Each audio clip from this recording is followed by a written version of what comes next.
what was going on with sort of the situation around many parts of the world, and Kenya is not really an exception, but it's kind of an indication of the kind of thing that's just going to keep getting worse in many ways with the riots and the cost of living.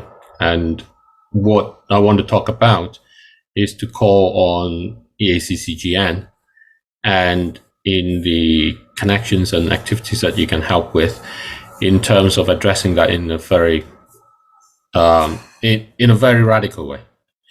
And I'll just give a brief description of what I'm thinking. I don't have something here. So what I'm going to do is I'm going to try and create something along, or a whiteboard along.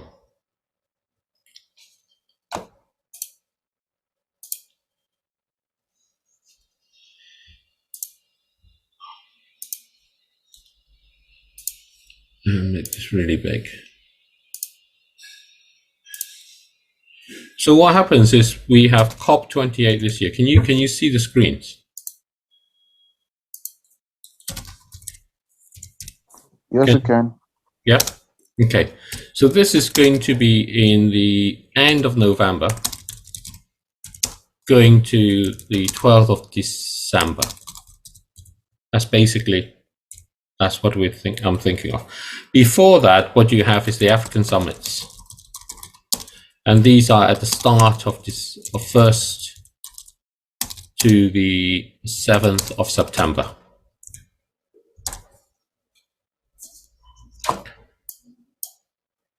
Okay, so I'm going to put these up there.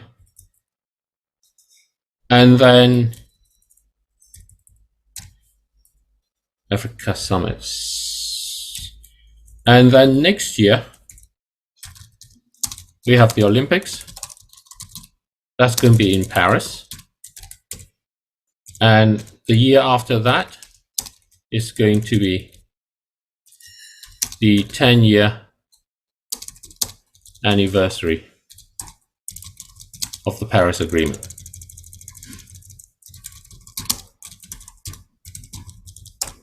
Okay. So that's the picture of what we have on the calendar in front of us.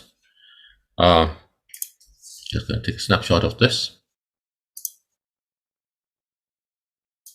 because this is going to be I'm just building a presentation as I go.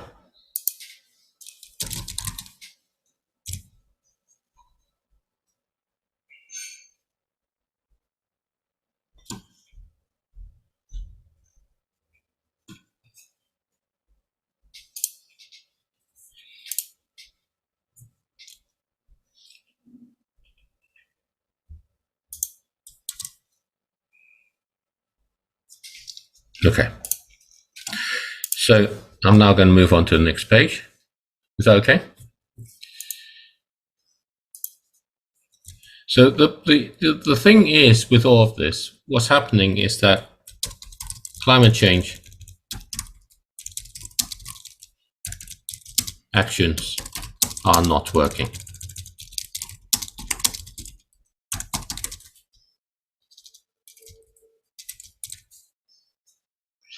And I know we all want to say we're doing so much and we need to do so much and all the rest of it. They're not working. They're not working because, where did I put that? If you look at 1997 to 2022, what you see is that energy mix for fossil fuels, which are oil and gas and coal, because I always specify those explicitly because I find people often don't appreciate that, went from 85% to 82%. That looks good. That looks good. Slow, but good is what it looks like. Good, but slow. But the reality is bad.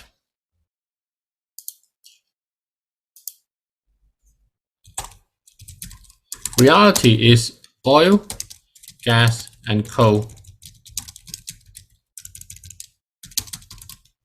use increased by over 50%. So we've been congratulating ourselves about how it looks good, but actually it's gone worse. So in reality,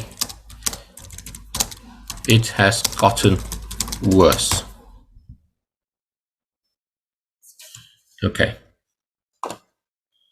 So this is here. I'm going to take another screenshot of this.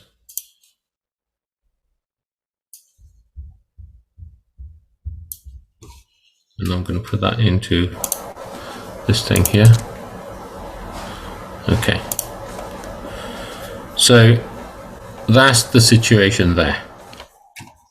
Where was I? I was here. Are you still with me? I hope you are. Hello?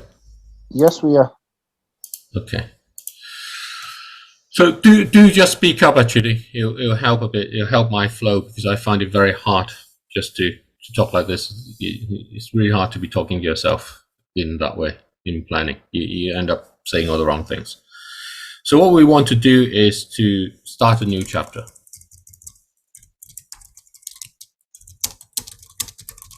And this is what I want to talk about and to ask you help, ideas, how to make it happen, and so on.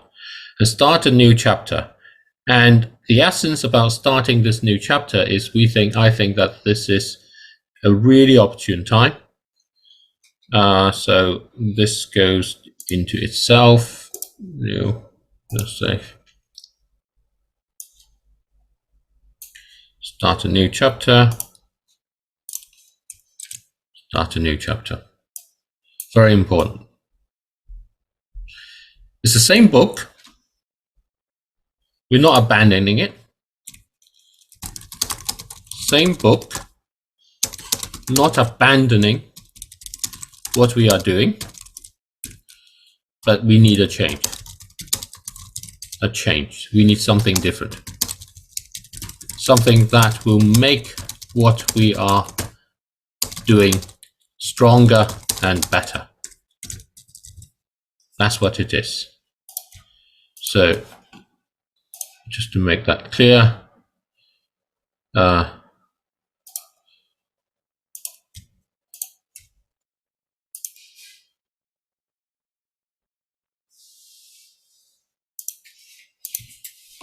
okay, so I'm going to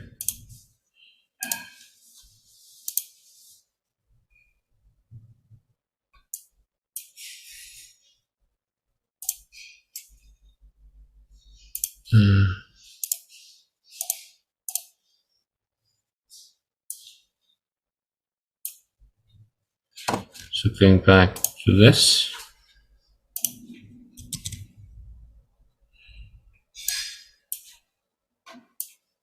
Okay, what does it need? So I'm kind of going to go on, but ideally what I would do at this point is to just ask people, what does it need? So why don't I do that? So Mecha, Thaddeus, do you want to just throw in your thoughts of what does it need, and then I will go on with what I think it needs after.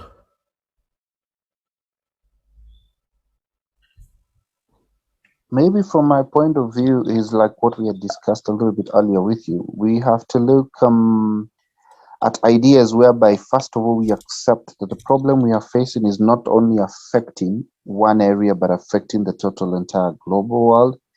Accept that the situations we've done has made a difference, but has made it worse.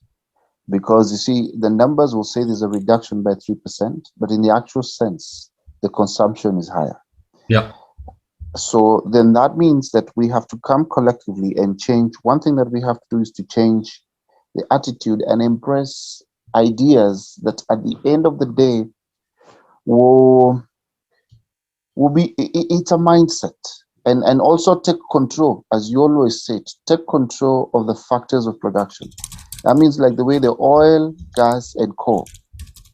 We have to be able to have people in play that will ensure that the agendas that are discussed are perfectly implemented. And the only best way is not to attack them face on, but to have a change of mind and attitude. That, I think, is more effective than confrontation.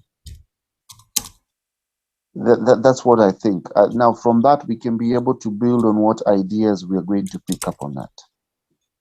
Okay, so I like your words. I've taken some of them down. I didn't take all the right ones down, and I am going to see whether there is a transcript.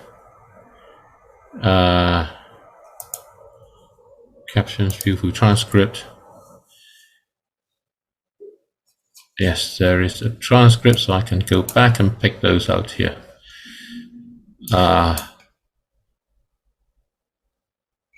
So change of mind and attitude.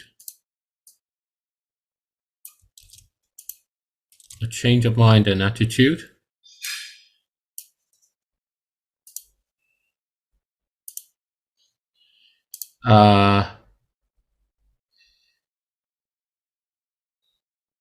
Agendas are discussed and perfectly implemented.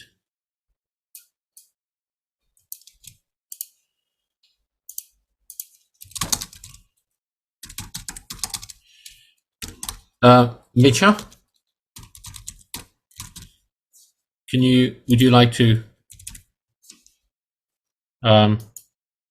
say what you have in mind about what is it? What does it need?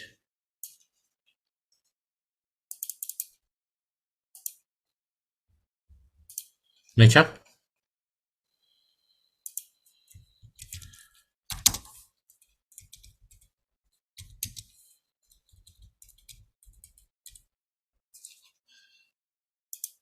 Micha? I'm going to try and prompt that again. Yep. I'm just getting something and then I get back to a clearer place, then I can drop back. Okay. Okay. And so I'm going to tick these up, and then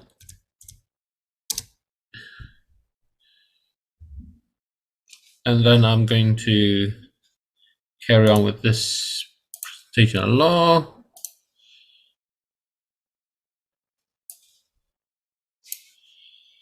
And this goes into here. Okay. Excellent. So now,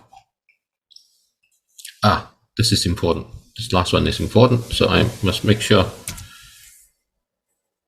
I have that. So I'm going to reduce this down a little so I can have that.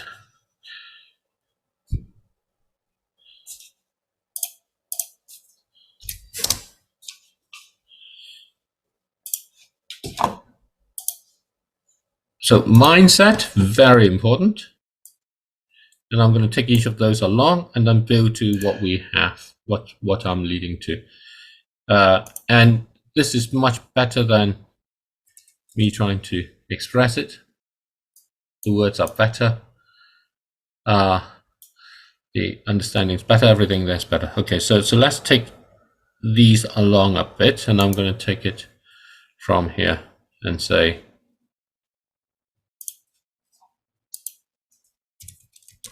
mindset. Okay, I'm going to take what the current mindset is.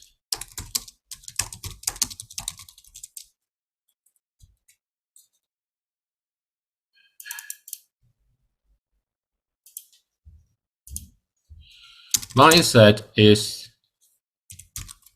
this is a crisis. We have to act and do something quickly to avoid it. So that's the current mindset. What the rise are showing and what the problem is, the crisis is already here. It's already here.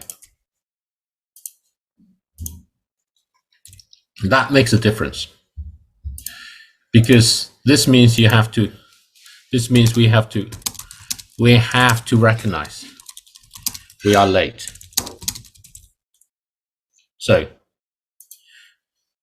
the other part of the crisis, the other part of what we're doing at the moment within this is we are not recognizing it. So we still think that 1.5 degrees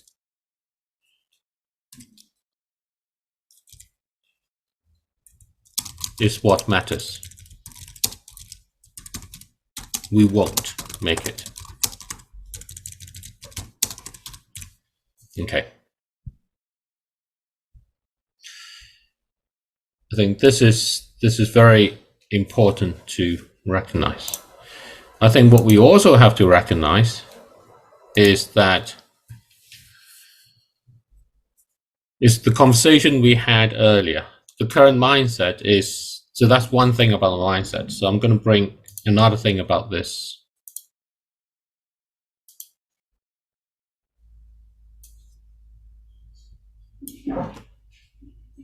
Actually, I'll just add this. Accepting this is not being defeatist.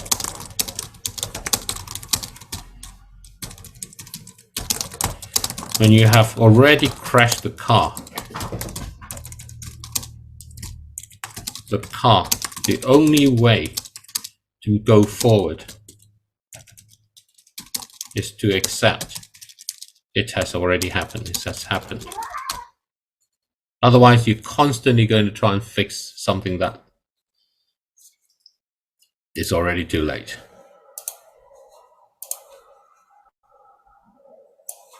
That's not being defeatist. That's just being realistic. So there is a lot of that naivety in that way. Okay. So that's one part of that mindset.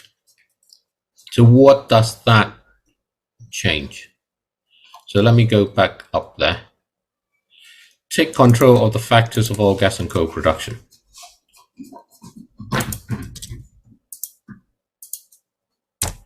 This is really important.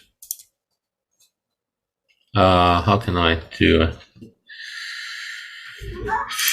a boundary around it?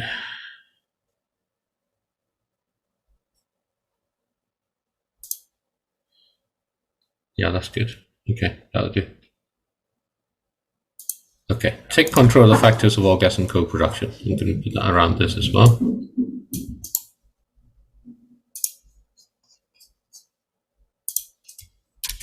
Okay. So what is currently? We are not. The oil, gas, and coal industry is winning. It has everyone from the lowest to the highest level thinking we cannot control this. Okay. So if you think about whether that's true or not, industry is winning. I think that's singular. Never mind. Okay. So you hear we cannot live without them. Without them, you see, as you have few riots, cost of living riots, and you have all those issues. So basically, you have all the issues that prices go up when energy goes up. Prices go up if we restrict energy, oil, gas, and coal. Prices, this leads to problems that we see. Okay. So this is the way in which I want to make this smaller, move this across a bit. These are the excuses. They're true, they're real, which is why they are kind of facts, which is why they're important. But what happens along with this is that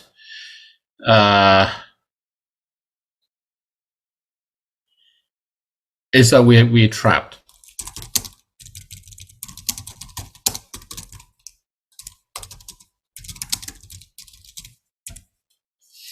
And the fact is that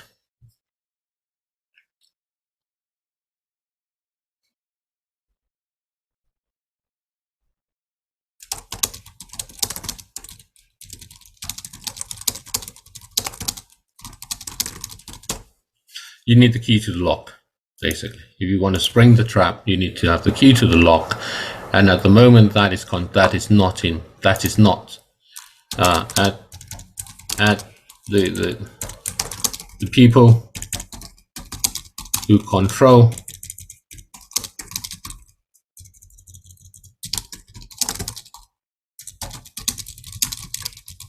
co-industry, whoever controls it.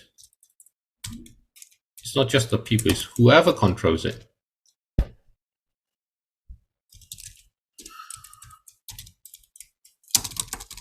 Controls all this.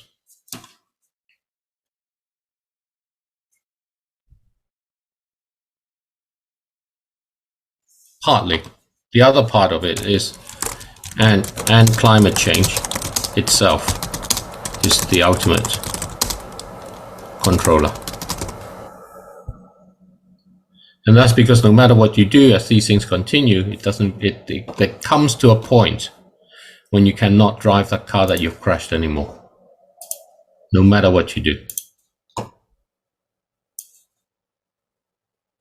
Okay, so I'm now slightly drifted off a bit, but I'm going to come back onto this. I'm sticking with this approach for now. Okay, so I am here. And then the other point here that is really important there is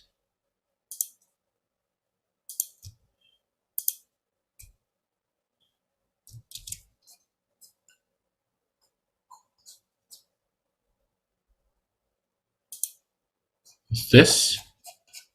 Misha, if you're back, please just say it, because if you can join. Misha? Yes, Mr. David. If you're able to speak, actually, then please do, because I would like to gather your parts together first. So I'm doing this partly because this is good, but also importantly because I want to hear yours first. Have you be able to talk about yours first, your ideas first, of what we need as a new chapter, is what we need to do. So please, if you're able to speak. Thank you. Yeah. So just to recap, at some point, well, what I said is it's not working.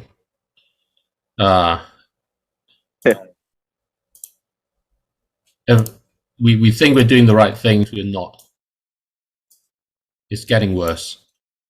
So we need a new chapter. We need something that will make what we're doing better and stronger. And what are those things? And that is talked about the importance of having the mindset, take control of the factors of production for oil, gas, and coal, ensure that agendas are discussed and perfectly implemented in a way that is not confrontation, but about a change of mind. Yeah. And for you?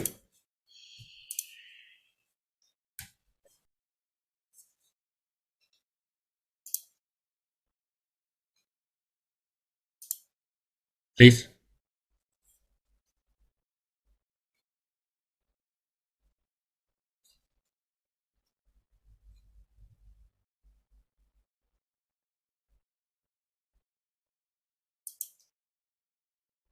Mesha, floor is yours. You hear me? Sound very faint.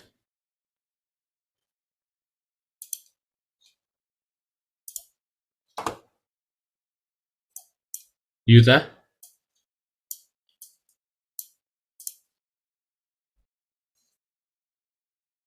Please.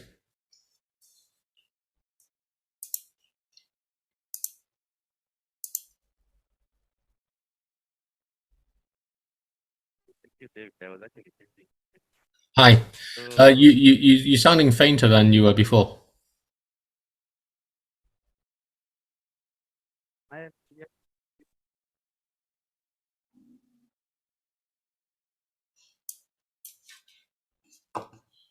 yeah, I can't hear you. I see you've unmuted, but I can't hear what you're saying. good morning again. Ah, good. Good morning. Now you're clear. Yes. Good morning. Thank you. So I was actually saying that if maybe I can add on what has been said before. Yeah. Maybe another way is to forming organizations that can actually, if lack of a better word, I can use force an implementation of some laws that maybe can govern the same.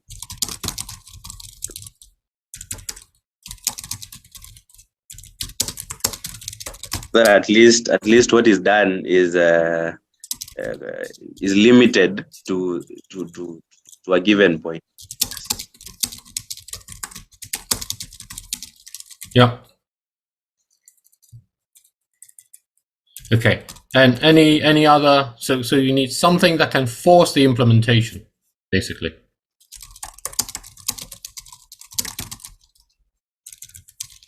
Implementation. Okay, I think maybe something that can pose is the implementation is that the organizations maybe have to come up with how can I say, maybe written submissions or dangers of the. I don't know if I'm making sense.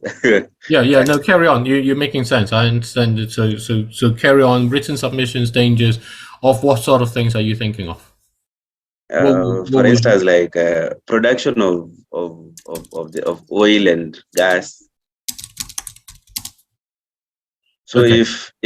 if they come with the effects of production, at least people will get the sense of we need to limit this. We need to have ourselves within a certain level of producing the same, so that at least we get other options. They give options of how can I say? We have options other than using the gas, the oil.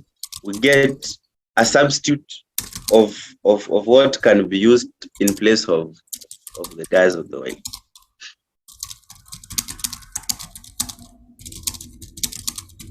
Okay, excellent. Okay, so again, these are important things along, and I'm just going to filter those things. I think there are things that I'm going to pick out from this, and I'm going to say something that can force implementation. I think that's one part there which is important, and then there is whether these are laws or other things, something some governance, basically something that can govern. I think that's important. And remember what Adair said also before, which I missed out in what was here, is that this is global. Global. You know, the local riots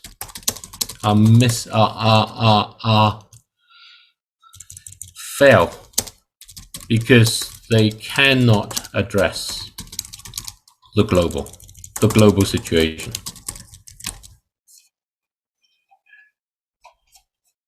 So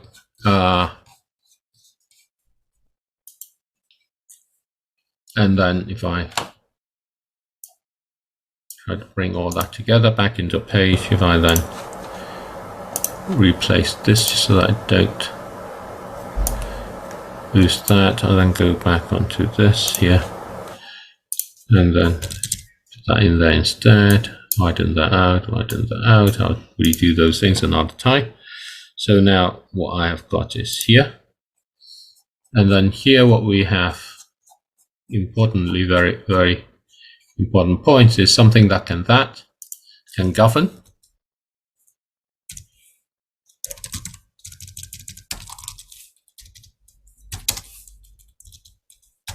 Forming organizations that can actually force implement or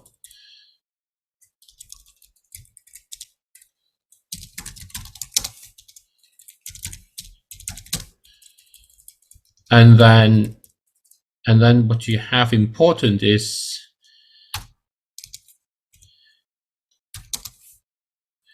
to have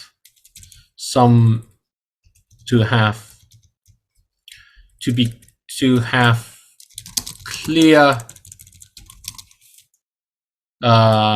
written dangers of production, to clarify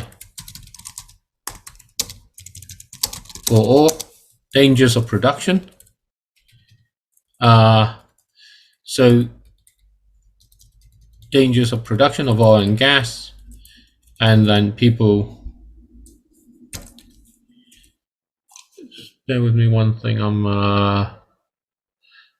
in design, right? It's a design page.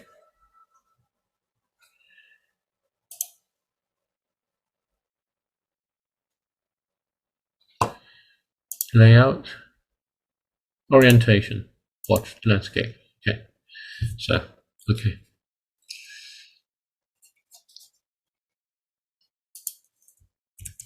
Now I can be a bit wider, slightly smaller font, and then it will all fit a bit better. And then the copying and pasting will also work better. Can govern, can, oops, so that you can see. Clarify the dangers of the production of oil and gas and the effects of production on their lives. On their lives, not on whatever, on their lives, on their immediate lives. And then, so they get the sense, people get the sense of the reason for living that. And importantly, what it says is we have to have options other than using oil and gas and coal. Get substitutions in place of what can be used in place. Substitutes of what can be used in place. Okay, so now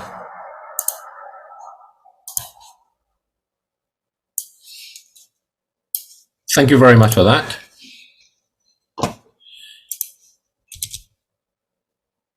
That goes there. And then I think if I go back to here, then I'm going to bring a couple of things here.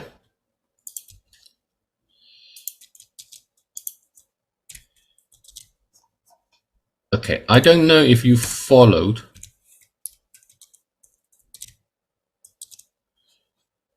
one of the news in the past weekend.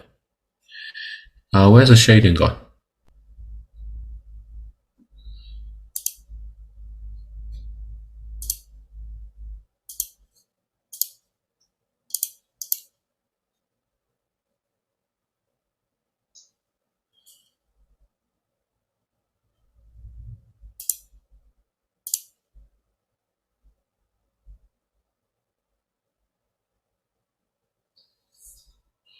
No, that's where it is. Because it's gone black. It's gone white. Okay, shade. Okay, so I'm going to, this is a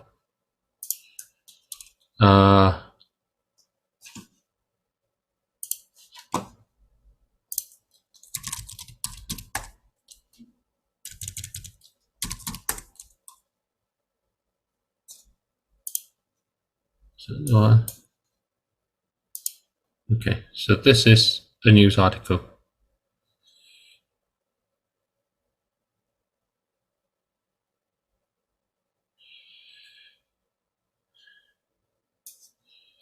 Right, this line.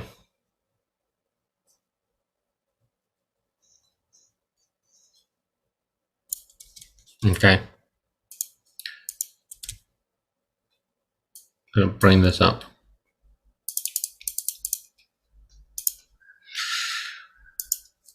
So if you look at this part, you can see how everybody would disagree.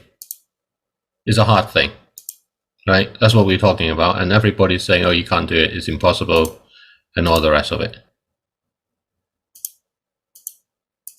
What's going on?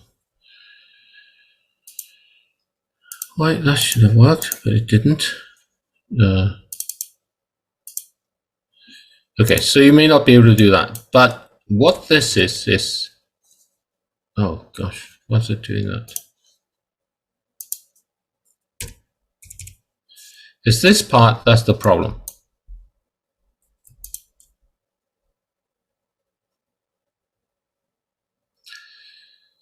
They cannot agree, the G20 ministers cannot agree to increase renewables.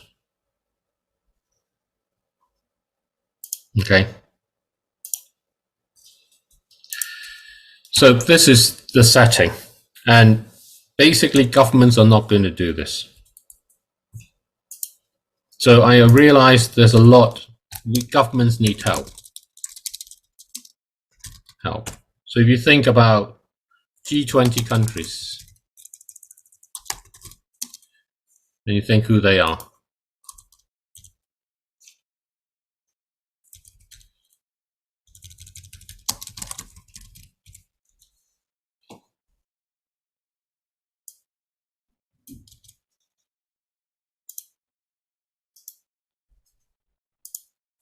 Argentina, Australia, Brazil, Canada, China, France, Germany, India, Indonesia, Italy, Japan, Republic of Korea, Mexico, Russia, Saudi Arabia, South Korea, Turkey, United Kingdom, the United States, and the European Union. They cannot agree on a statement to triple the renewable energy. Okay? So that's about as obvious and as straightforward as you think you should be able to agree on, and they can't. And this just basically shows that we need a new chapter. We need a new governance. So back to the governance of what you're talking about. It can truly govern in that way, and in a way that can do that. So let's take another part of what you're describing, clarifying the dangers of what they say and their immediate lives. And I think that this is, oops, let me just cut this.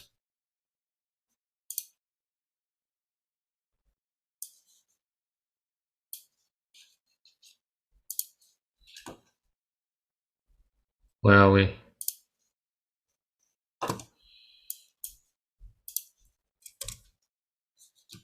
Okay. So clarifying the dangers, and to get the sense of why you need to limit this.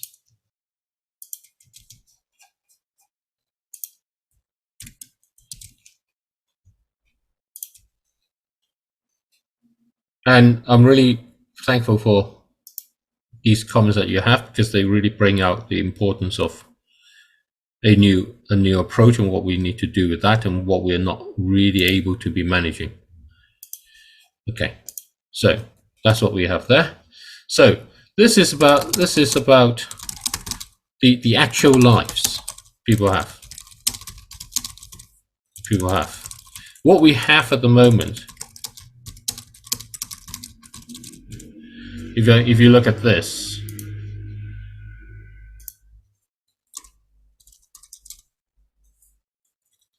or X as is now instead of Twitter.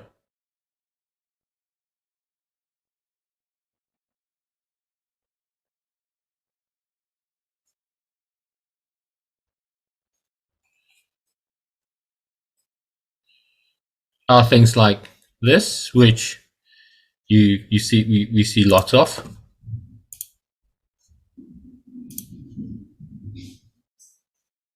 We see things like this, first of all.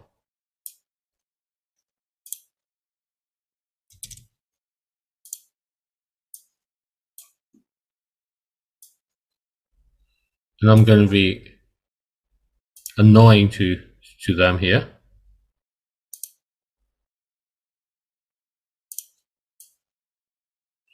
So if you look at that, climate goals are reachable. It's now about doing the work. It's not reachable.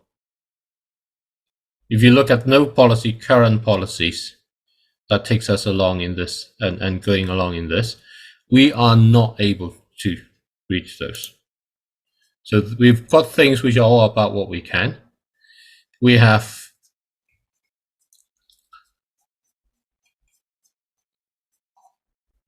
lots of these things, which,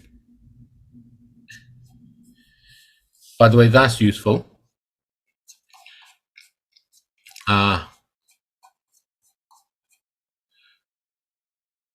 We have a lot of these things.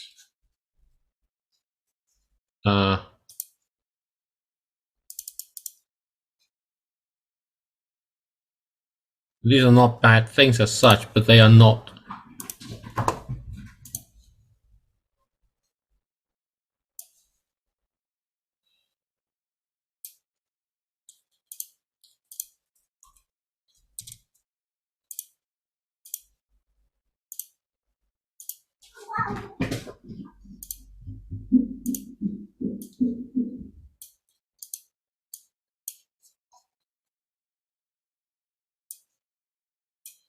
Is we have a lot of these sort of things, and and they're not solutions. They're just statements. There's no mechanism. We're not actually advocating a mechanism.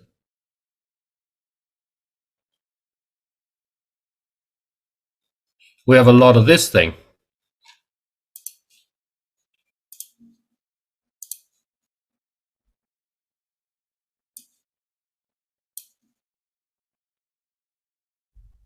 And we repeat it, everybody repeats it. And where did that go?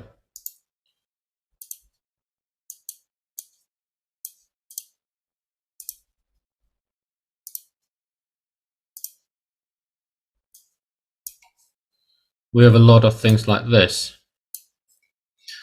that says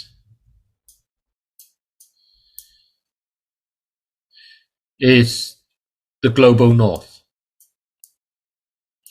You know, nobody talks about the fact that actually, if you look at cumulative emission, the cumulative emission from non-OECD countries since the 1965 is now the same as cumulative emission from the OECD countries.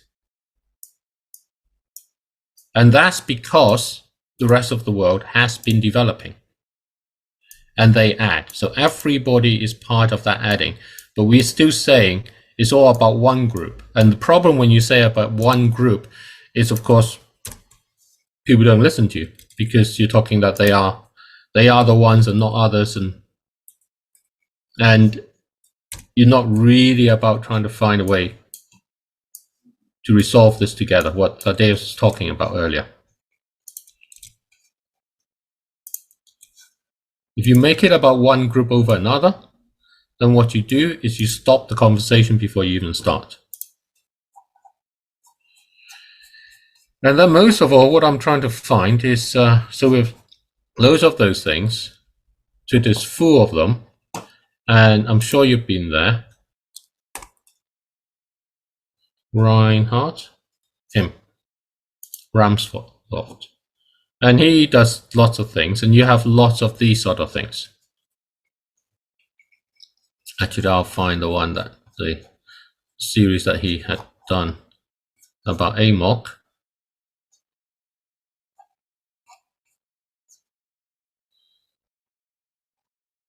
You have lots of things like this.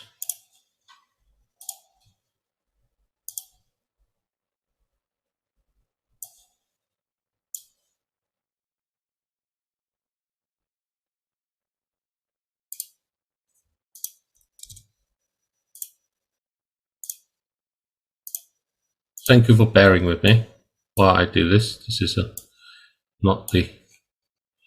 So what we have at the moment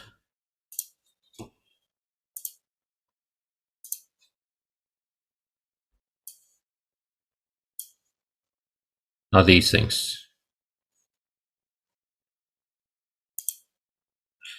Ah, damn, I pressed the wrong thing.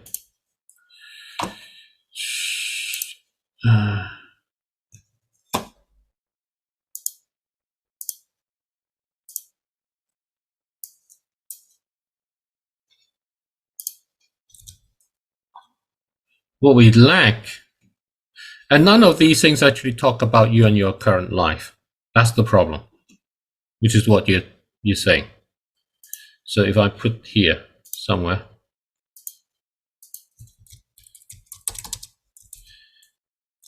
none of these things actually link to the food you buy, the costs you have to pay,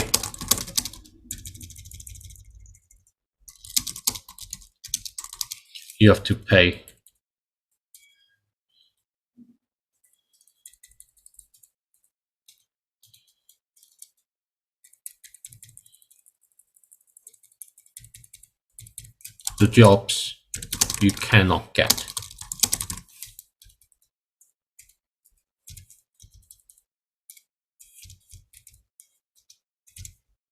Okay, so that's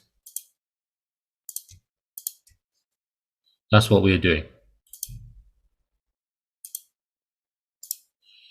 We're doing a lot, broadcasting a lot, but everything that we're broadcasting, everything we're talking about is disconnected. And the risks that Major is pointing out are not really being highlighted in a way that people can actually see. Does this not work?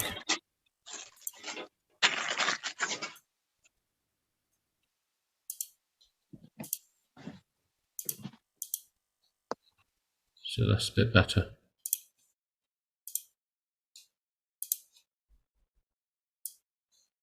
Okay, so I'm going to jump on now to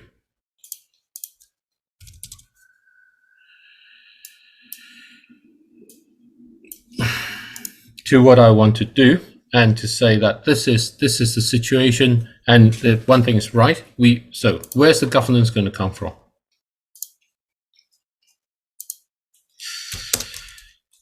Every business needs customers. Every government needs businesses. Okay?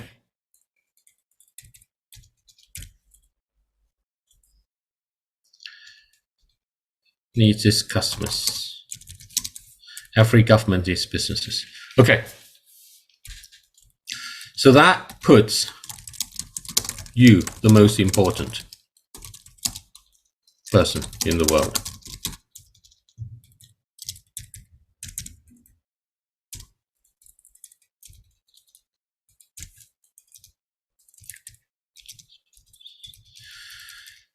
You and everybody like you. The most important person, the most important people in the world. Okay. So that's the start. This is where the governance is. This is where the governance starts. You are the enforcer, the police, the educator. So, but what are you enforcing?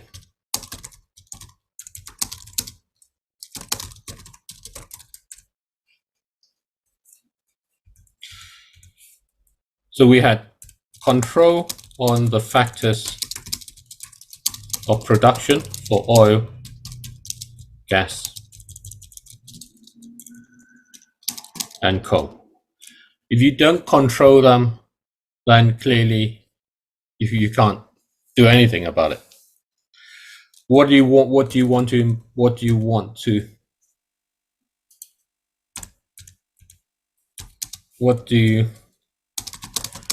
want to enforce. And here everybody ends up with all sorts of things, right? So what do you want to enforce? What you want to enforce is very simple.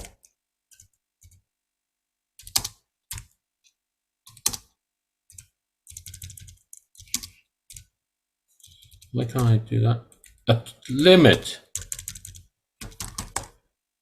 to the total oil, gas, and coal the world can ever produce. Okay, are you still with me there? Can you? I'm not sure you're listening. Anybody? Do you mean there's that statement, the second last highlighted, not highlighted, but the hyphen after this is where the governor starts. It reads, "You are the enforcer." Yes. Did you mean the policy maker, or did you mean what? The police, the educator? What do you mean by that? So someone sets the rules. Sets the rules. Yeah. The rules have to be obeyed. Obeyed. There is a benefit to obeying them, and a cost to not obeying them.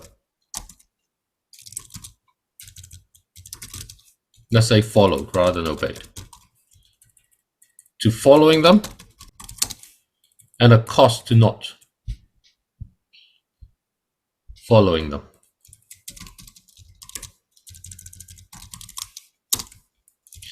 The enforcer makes sure the benefits are given and the costs are paid. Yep. And you do this by choosing who you buy your goods, services, who you give your money to when you spend it. That's basically it. That's why you are the most powerful, because you can control who you spend your money with. And by doing that, and every business needs its customers and every government needs businesses. So as soon as this is clear, that this is going to go to the places that you want it to go to, and you're together with a message about that, the rest all changes, because they have to, because the economics is fundamentally changed.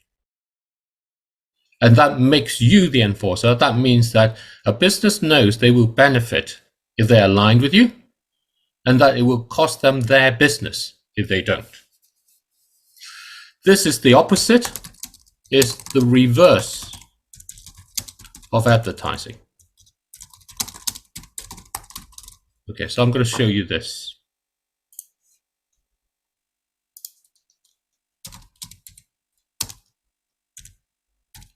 Coca-Cola adverts. History. If you, okay, I'm not sure what's quite shown up here, but it's this is 130 years of Coca-Cola ads, one of 19. Can just move them along. The most popular drink, refreshing, and the style of them. And this was probably, and if you read branches like Home Office and you go along through, they serve, that's the recent sort of things, the Olympics, those are the kind of style and things. So this is during the war, and they are there in the sentiment of that. This is a really significant ad, if you look at this, because this came out probably 1946. Yeah. Yeah. So the target audience, the image is that you have leisure. You come out of the war, you have leisure. And women can now have leisure. And they have had a very hard time. And they are trying to catch on to the sense that people have of how the world and the mood of that thing and use that to drive their sales.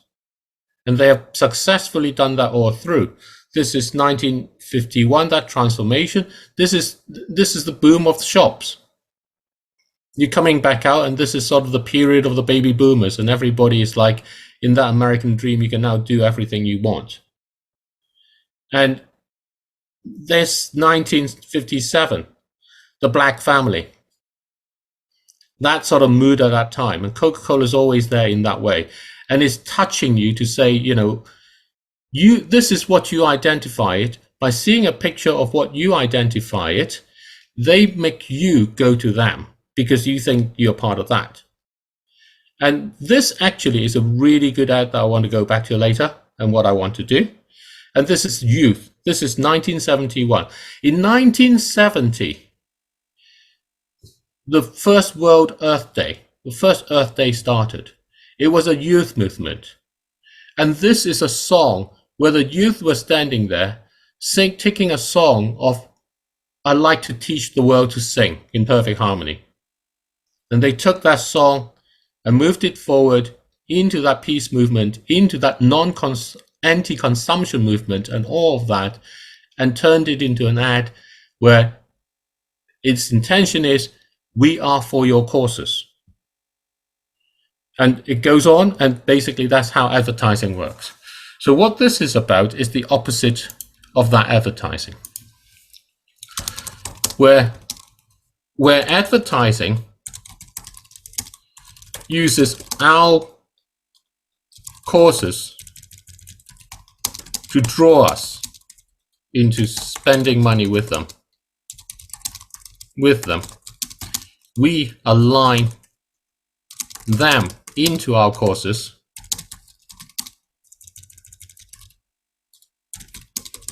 by selecting how we spend our money, who we spend our money with.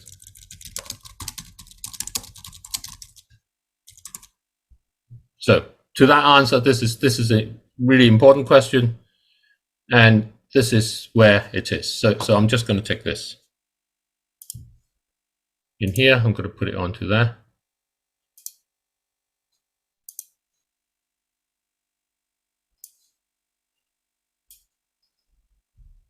And businesses respond.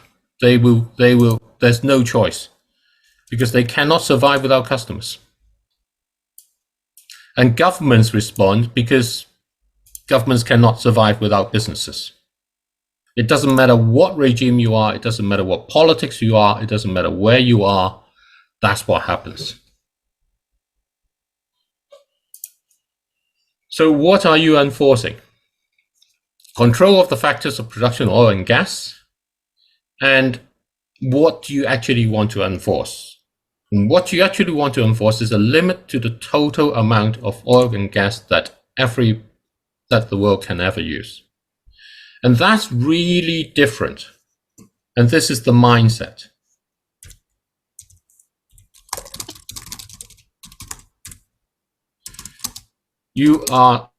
This is the mindset. So I'm going to do that in a separate one. Just going to do that.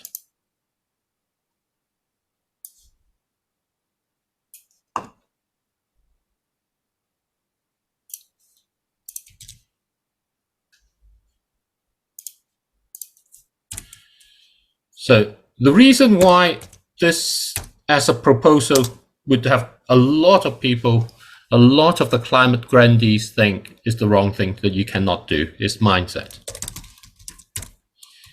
Our activism mindset is to stop others from doing the wrong thing. That's basically what activism today is about. How do we stop others from doing the wrong thing? We think about educating them. We think about policy actions. We think about providing substitutes. And essentially, we're trying to say, we know better. Better, you need to follow. Okay. I'm not saying that's wrong. I'm saying that's what our current activism mindset is. What does enforcing the total the amount of oil, gas, and coal the world can ever use, ever produce, do. And fourth, it recognizes the limit of the planet. This is the dignity of the planet. That's what it is. The planet is, that's what it is. And what happens then is it is then everyone's choice.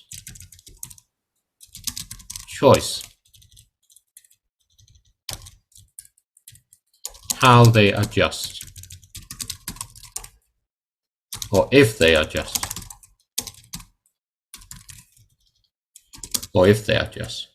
But what happens is some people are able to change very well. Some people have communities that can really help them too. Some people become communities that refuse change and consistently does so. And those are choices that they have to make. All you can do is to ensure that people have their choices and you can actually try to welcome them if they wish to change. But you cannot, in the end, become a situation where you try and confront them. Back to this point here.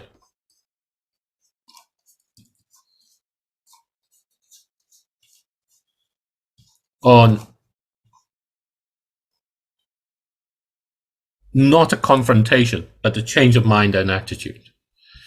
Because what this does, this gives room for everyone to re-examine their own mindset, mind and attitude. And that's important. So it does two things. First of all, it does this, recognizes and ensures the limits of the planet are respected. So this is hugely important. We are not actually doing that. If you look at the science says we have these as the limits. If you look at the policies is about how we can stop others from doing the wrong thing, how we can provide substitutes. They're basically trying to say we somehow need to govern over others. But when we do that, what happens as a result is we don't respect the limits of the planet. And that goes right back down to the issue here. Climate change can only be stopped if we respect the limits of the planet. And that means putting the dignity of the planet first, and then we have to figure out how we adjust. And everyone has to be able to do that with room to be able to do that.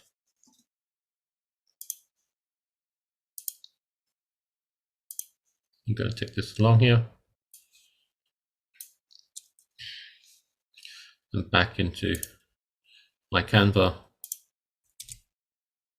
And hopping back out. So now, so David, I have been really asking myself a lot of questions basically of late. yes.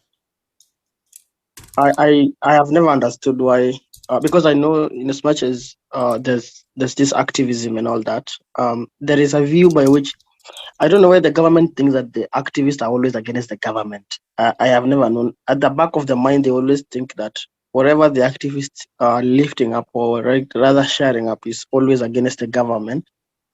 And then another thing is the issue of fossil fuels funding. I have never known, because if you look at any country, there are other systems of financing like banking. We have institutions like hospital that they all collect money. But when it comes to implementing projects, like for example, they want to do something, like let's say they want to transition to clean energy, they always run to the fossil fuels world for funding. That is the place I have never understood.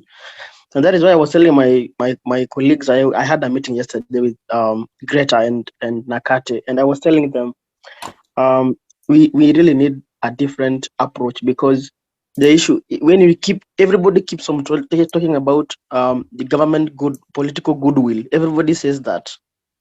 And I'm sure there will be no day the government's interest is going to align our interest. So it's for us to provide substantive solutions that are going to match them theirs. And then we need to set our minds to a certain stage that says the government also cannot work with with the solution that we are providing. And when it reaches that point, then they have no otherwise but to work with what has been provided for them. Yep. I'm trying to check on, for example, I can give example of Safaricom, for instance, so that you can understand well. If you look at Safaricom here in Kenya, it has got series of network all over the country. Either you're coming from rural, either you're coming from, so you have no alternative because the rest of the telecommunication companies don't provide the network that you need. You understand? Yeah. So the only place you can talk to, or you can text to, you can do transaction is in a wide range, and wherever you are is Safaricom. So you'll find that either you want it or you don't want it, you have to use Safaricom in one way or another because of the wide coverage that it has. And that's what I'm thinking that I have seen you wrote somewhere on one of the on the notes you're developing that everybody is doing the same thing, but there are no solutions, which is somehow very true because everybody is doing chanting. Everybody is it has a meaning. Maybe to some extent it has brought some solution, but to some extent, majority of the people are not providing solutions to what champions this is. Okay. So That's my thought. to the first part of what you're saying, I think what you're saying is important to clarify. So everything we do needs money. That's the first about how you can do without and so on. Maybe I don't want to get into that, and or whatever it is, but at the moment, that's the world we live in. The money goes to extracting resources. We need energy to do that. To do that.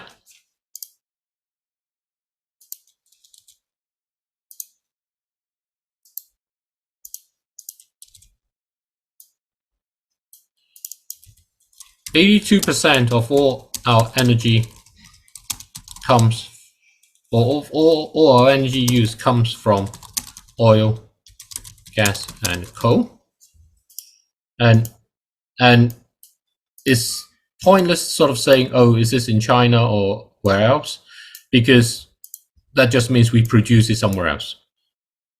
We all use it. We're all part of it. And that again is really important. It's not about, and basically,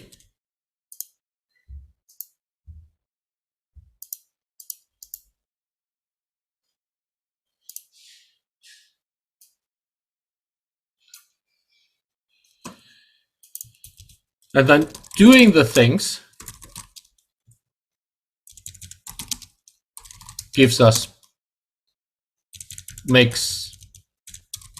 lets businesses make money.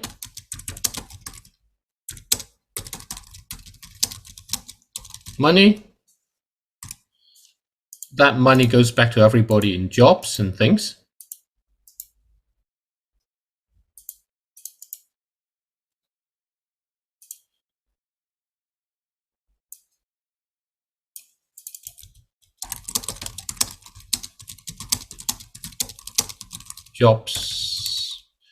Jobs, profits, earnings, whatever it is that, however it is that we make money. And so in this cycle,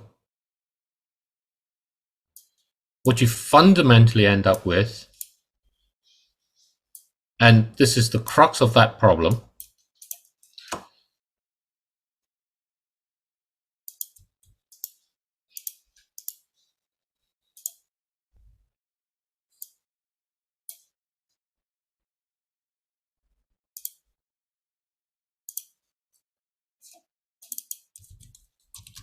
all our money comes from oil, gas, and coal.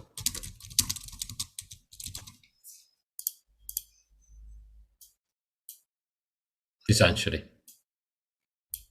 People may like it or don't like it or whatever it is. You can talk about however you want to. At the end of the day, when you go through the cycle, because we need to be able to extract resources, to be able to do things, and we need energy to do that, and businesses need that ability to do so, to be able to pay us the money so that we can continue on with it. And putting aside whether this is right or not, and whether this is the thing to do or not, the simple reality is, why is it so hard to make any move? Is because all our money comes from oil, gas, and coal. And that's why governments are keen on being able to move forward, but are also very scared about it.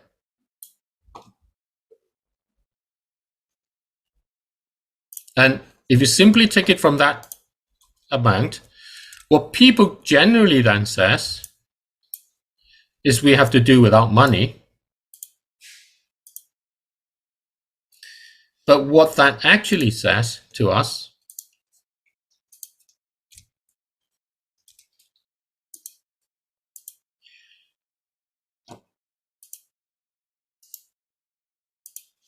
how this works.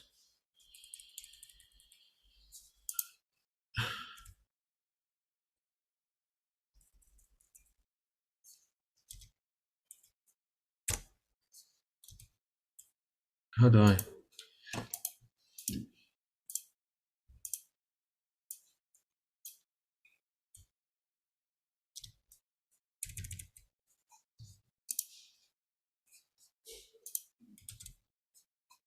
Okay, so what that does to me, if you take this,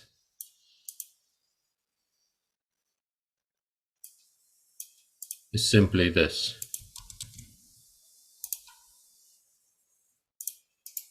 It's simply that you have to use a part of that money to stop oil, gas, and coal, to control it.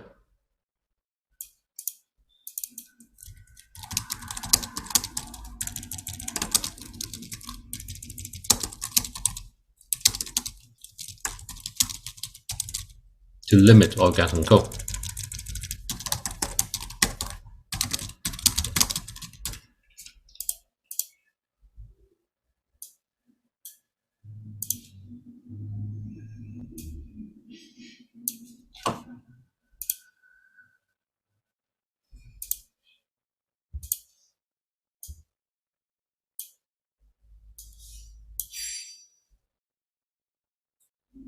How do I make this really big?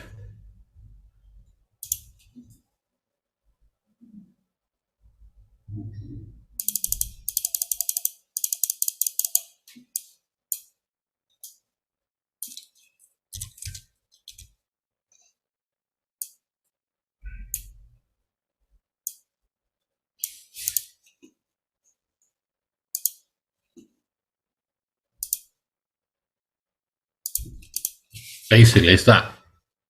Okay, so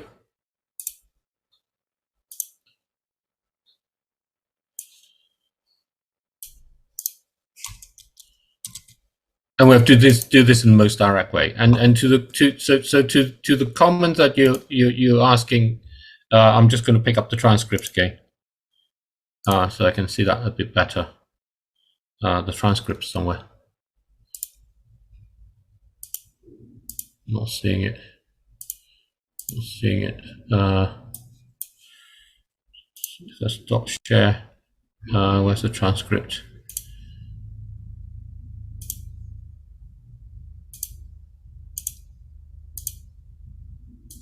View transcript. Okay. So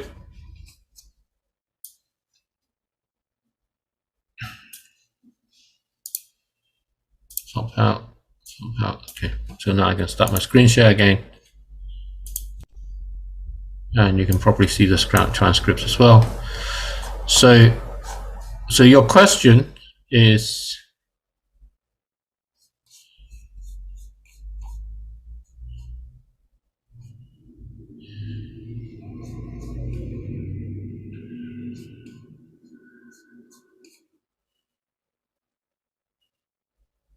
So governments are worried about activism because activism fundamentally is going to end up disrupting that flow of money. So they're worried about it. And even though the activism helps the government in the sense of achieving their aims, they're concerned about it because they need taxes and they need that flow of money to continue, because otherwise, if you disrupt that flows of money for governments, they fear that they will not be able to satisfy all the other needs that they have. Because activism is about one cause. And to shift to one cause, whether you directly support it or whether you go and try and repel against it, needs money. And that money comes from the governments along. So then to the question,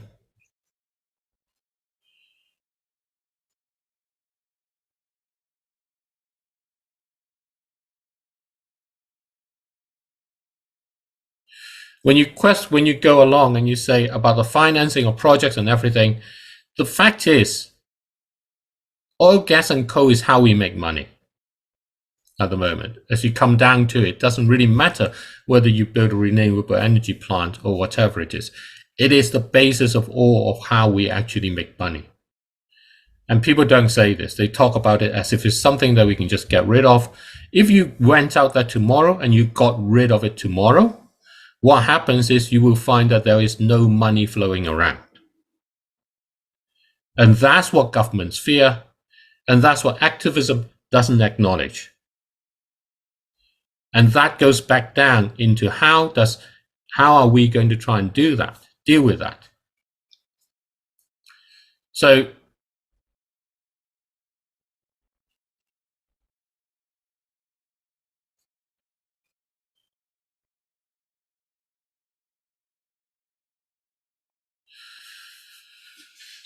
what you then need in this kind of example of somewhere like Safaricom, where there's essentially this control over all of our access within something like, our mobile network in Kenya. And there we see it because we have a mobile phone, that's the only reception we're going to get. What we don't really recognize and don't want to recognize is that's the situation in oil, gas, and coal, but that's where a lot of people from the oil, gas, and coal industry says that's what we need to do. The problem is that is a fact, but it's not a truth that can really liberate us, because the truth that liberates us out of all of this, and I should add that somewhere in this, and I have this thing which I had come to. So they're factoids. There's a saying, the truth will set us free. And this is and that's an important element about it. But what is the difference? And I'm going actually to share to you some of the things. Let me just drop on your WhatsApp. You can try project and then try see what it means. Because for me, if we can be able to come with if you look at climate clock, they're addressing about the urgency in terms of acting and all that. Not quite different from what the other initiatives do. Like, for example, we don't have time. They're all kind of the same messaging, but only different. I'm going to drop this on your. And let me just put it.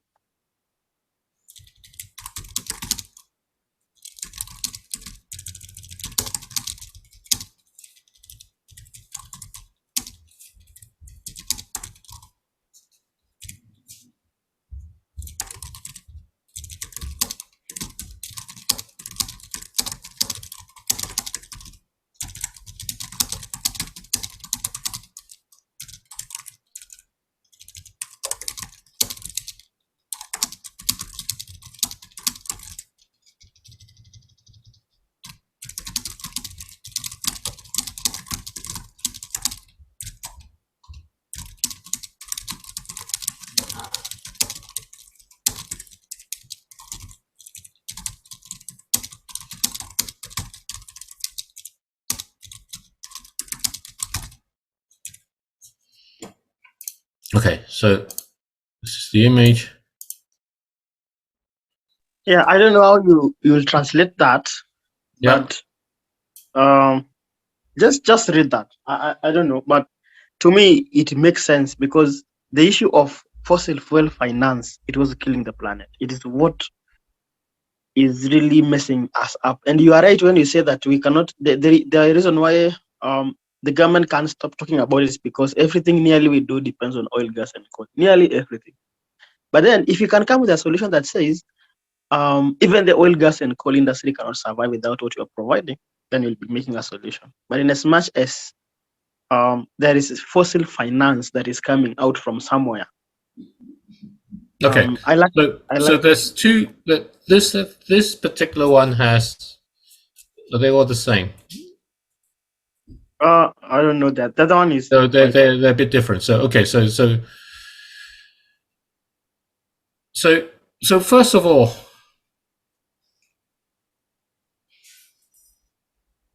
everybody wants to say this, okay? And so this is the problem with what I'm proposing, and so on, because all the grantees think this is about how it's going to work, right? And I'll ask you a simple question: which major bank actively finances the illegal drug trade? If you can make money out of oil, gas, and coal, it doesn't matter about how you finance it. And I'll find this. There's this LinkedIn post. I got locked out of LinkedIn, so I can't show you. I'm not sure why I'm locked out of LinkedIn, but I'm locked out of LinkedIn. But there was a post earlier in about a month ago about how financing for coal has collapsed. And the guy was saying, this is fantastic. And I did this calculation based on the change in the price of coal, which was about $80, I think, for a ton, to like $400 for a ton. And the amount we produced, and we increased in their production over the last year. And they basically have trillions of dollars of extra revenue that they have had. They don't need financing. So this is the first part. The second part of this, which all of these things ignore, is the whole infrastructure is an environmental nightmare. In December, the Keystone pipeline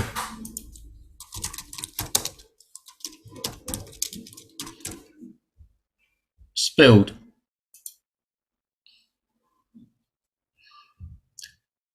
They spilled, I think it was like 16,000 barrels of oil that seeped into the water, is seeped into the land. It cost them like $500 million. No, about, what's the cost?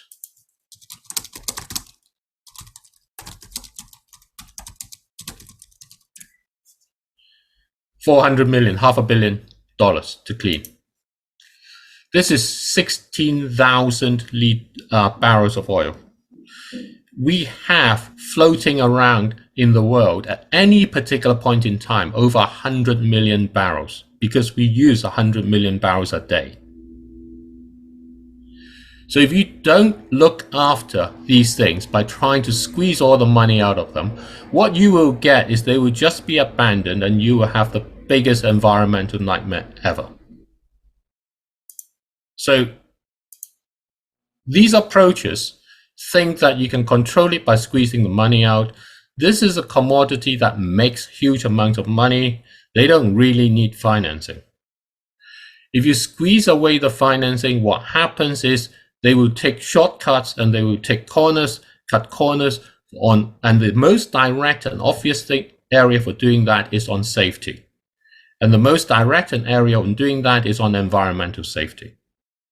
These things will be sold in doing so. They will be sold to people in the same ways that drug trades are sold on to people as the current owners want to become white knights. They sell them to others. Those others they sell them to don't care and will not care. So that's the first part about this. Yeah, I get it. Yes. If you're not careful about what you ask for, you know this saying, be careful what you ask for, you will get exactly what you're going to get, and then you'll find that's not what you really wanted to ask for. The second part about the problem with the debt and all those things is you're linking David, two very different issues. David, before you move on, Yeah. Do you think the green funding is coming to remediate the issue of fossil fuels or fossil finance, or is it totally different? All money basically comes from oil, gas, and coal. The world has grown massively since the Second World War, and even before that, the Industrial Revolution came because of coal.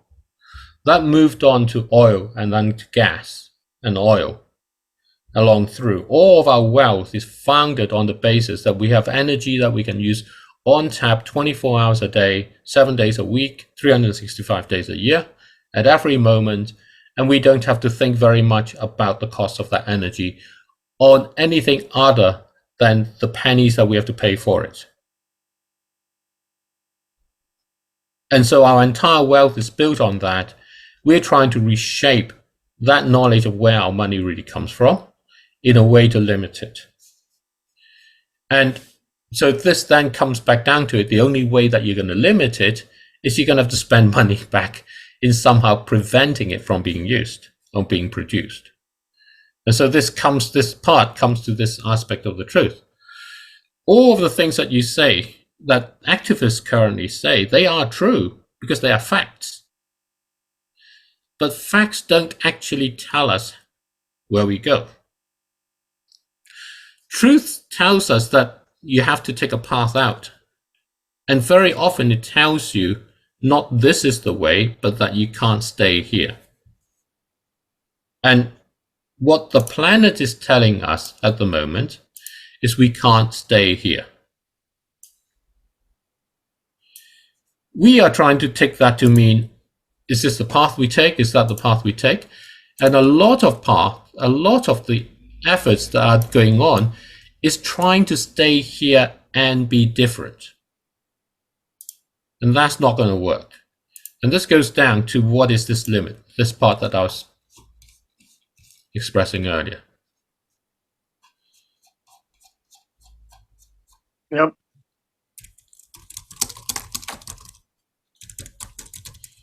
The planet doesn't tell us explicitly what that limit is, or there's science that tells us that. Science that tells us that, but science tells it in a different way. It tells it in terms of how many ice caps we will lose, how much drought there may be, how much rain, flooding there may be, how much drought there may be. So these are really kind of arm's length abstract.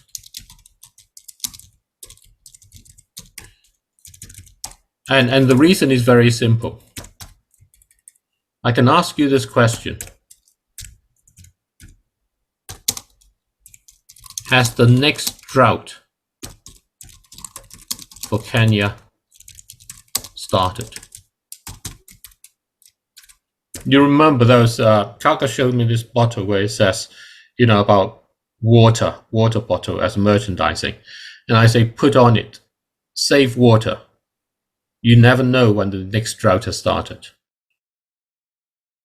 Because that's the problem that we have. We don't know. And when we know, it is too late. It will be too late. Actually, it has started. Sorry? Actually, it has started. It's already nearly dry every part. Oh. So exactly. So that's the thing. When we know for sure, it will be too late.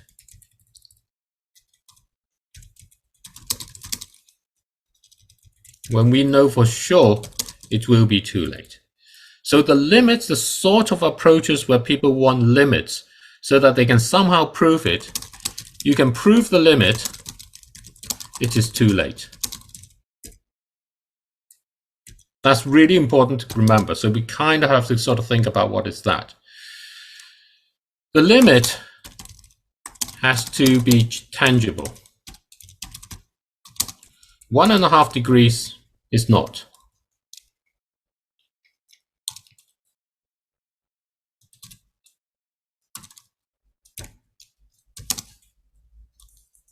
One and a half degrees, 2 degrees, whatever degrees, 4 degrees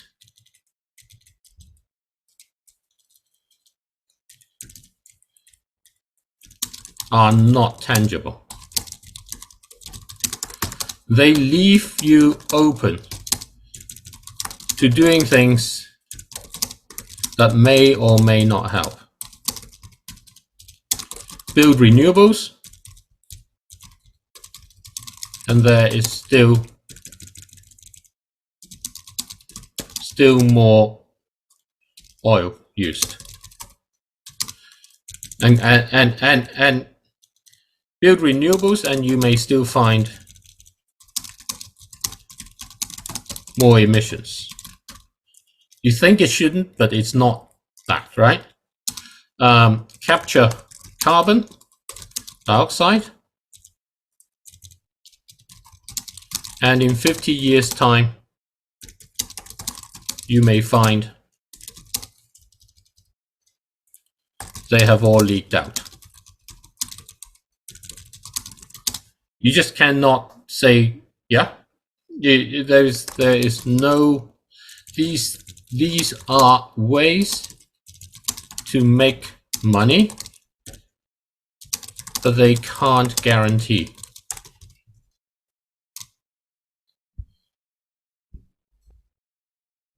Okay, I want those into.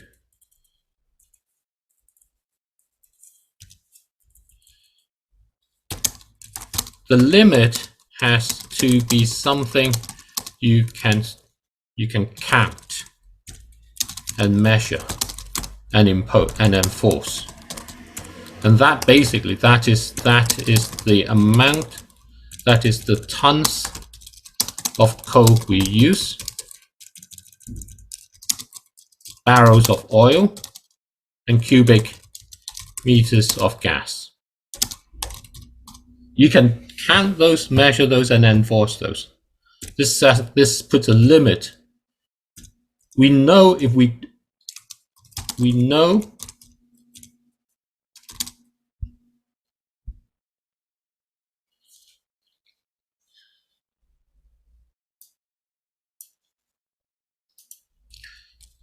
if we are if we are using more or fewer of these things. We can say only so much.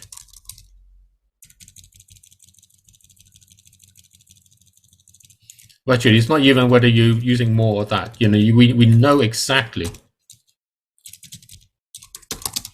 how much we are using, how much we can use. We are using. Okay, so that's the thing about our coal. And if you look at what's happening today,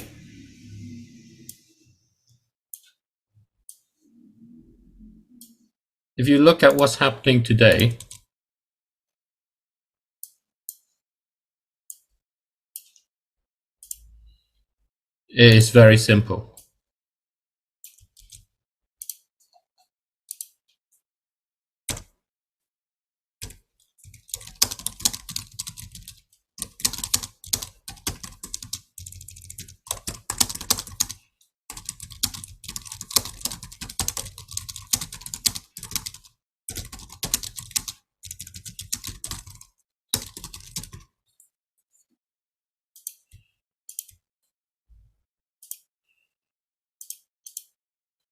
And this is quite scary in the way that no one is actually calling for this. And that's what we want to call for. So you know, obviously, so we're biased.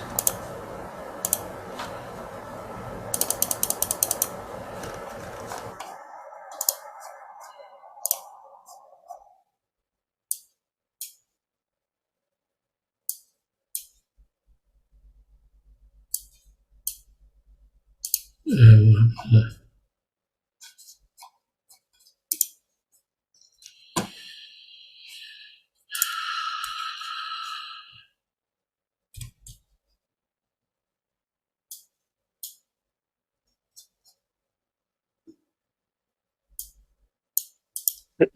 you know of this XR movement?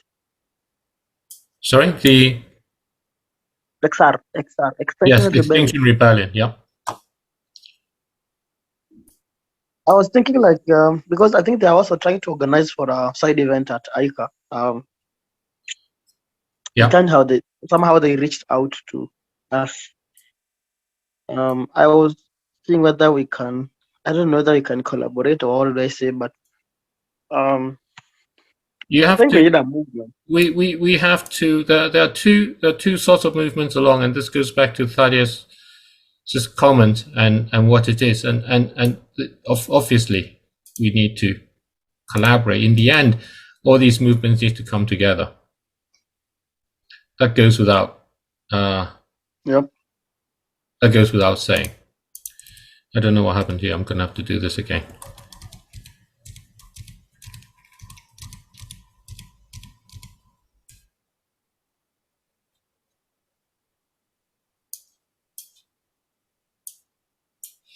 But let's think about this and get this clear about what the differences are between what people are calling for and what is happening.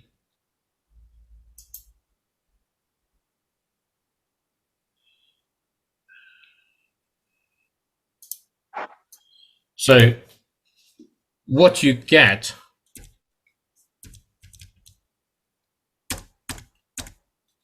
are things like the Extinction Rebellion and those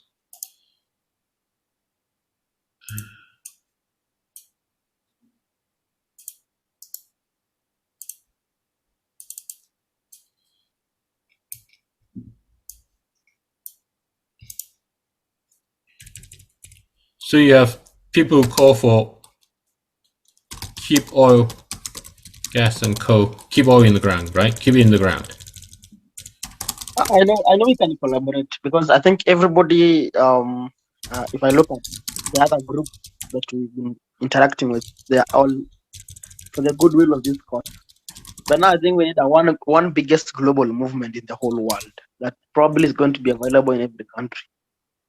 Okay. I don't know how we're going to do that, but we need to do like what Coca-Cola has done. Coca-Cola is available in every country. That's what we need to do. Yes. And we have a very short time to do this, and the African Youth Summit is really important. So things like Extinction Rebellion, and this is important to this. So keep it in the ground does not say when, how much, or whatever. It's open-ended, and so it is unenforceable. And what it does is it makes people worry. Because it makes people think this is tomorrow, there will be no more.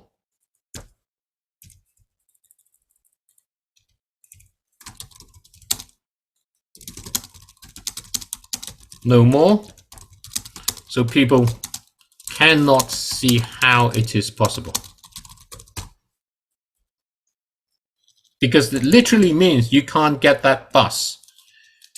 You can't, it literally is seen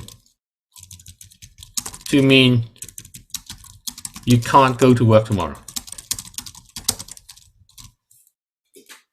That doesn't help. No more new explorations is usually done. This is usually called from nice new places, nice pretty places.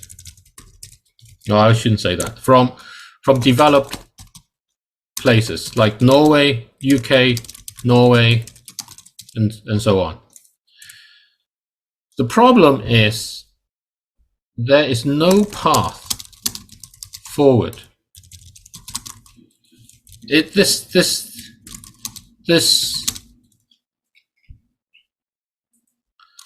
does not. This pits countries against each other.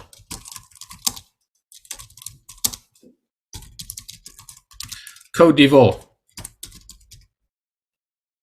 Ivory Coast, Côte d'Ivoire has just started production. Countries, nearly all of them, even Nigeria, put her on the list. Namibia Yeah, has Nigeria the actually. biggest find for a Nigeria long very- time.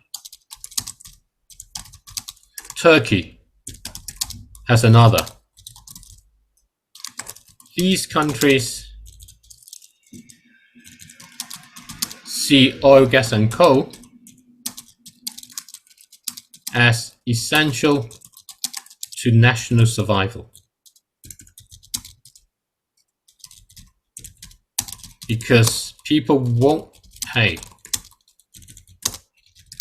Because rich countries will not pay them not to explore, but will pay them for the oil, gas, and coal they find.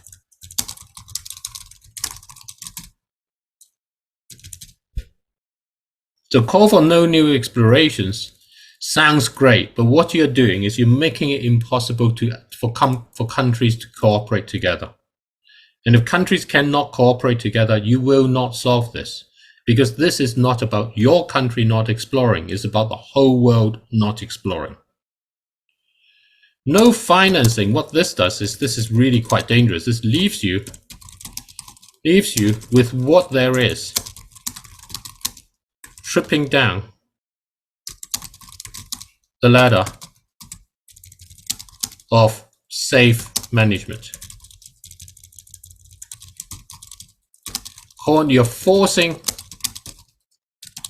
You are forcing corners to be cut and introducing greater environmental disasters. And as long as you can make a profit,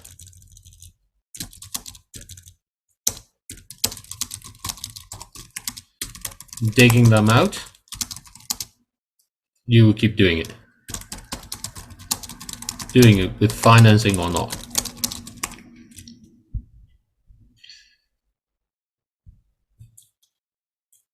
And that's, I'm going to do this.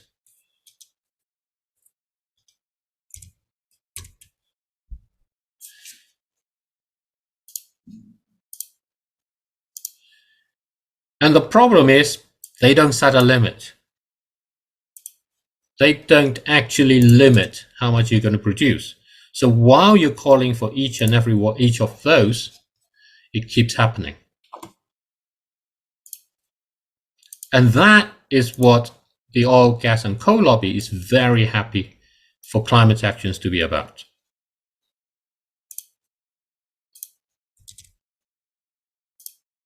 And this is the part which people don't appreciate. Back to the thing about the activism, what they're doing, where they're failing. These actions do not set a limit. The oil, gas, and coal lobbies are very happy, would be very happy to keep financing these calls behind the scene, because they keep production going without any end.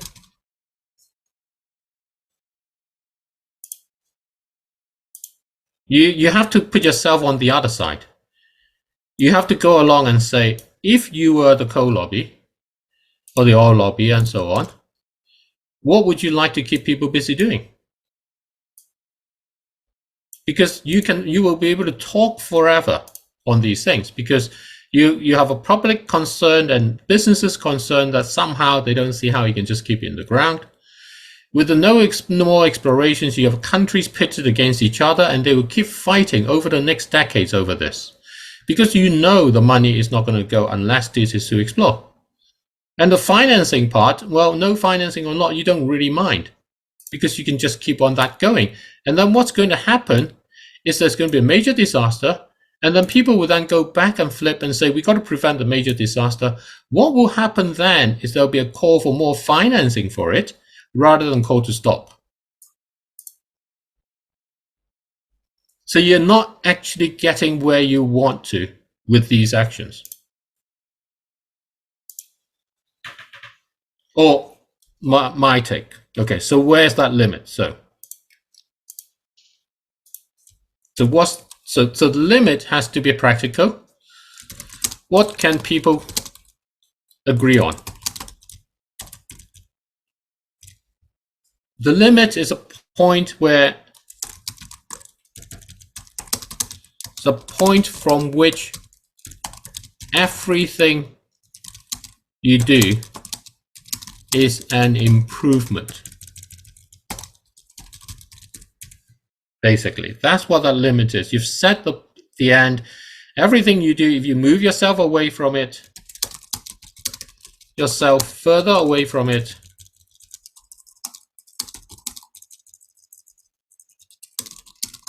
you pull it in closer. Limit in closer. Then every step away, you make the limit come closer. That's what you do. That's what the limit is. So what can people agree? So let's think about it. 2030 commitments to reduce emissions. Pretty much all countries have agreed. And then many have committed to moderate actions to at least moderate actions after.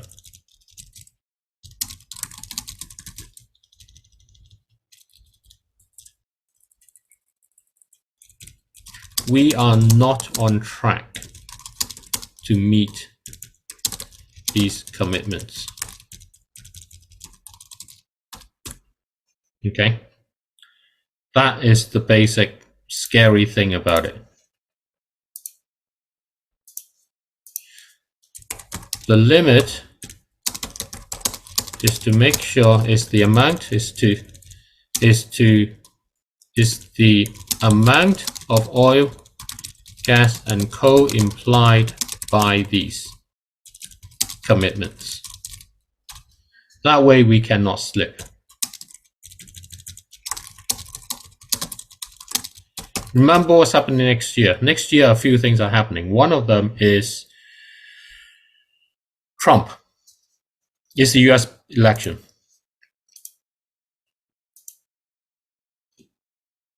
And the US election, well, will Biden come and stay on? I don't know.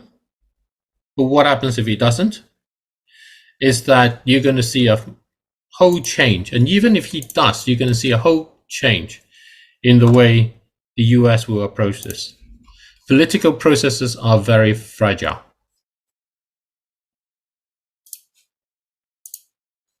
And everything is a conflict. Everything is a contradiction. The riots you have at the moment and all those things, they are all part of this problem. Over fuel, but those fuel you don't want to use. Making it more expensive seems like the way to try and stop people using it. It causes riots. But paying more for it ultimately doesn't mean that you won't actually end up using it. You just end up having to extract more money from somewhere to be able to pay. And so the cycle doesn't actually put a limit. So what you want to do is to put a limit. Okay, so what is that limit? This is a chart from Carbon Brief. It's an analysis done in April 2022. This is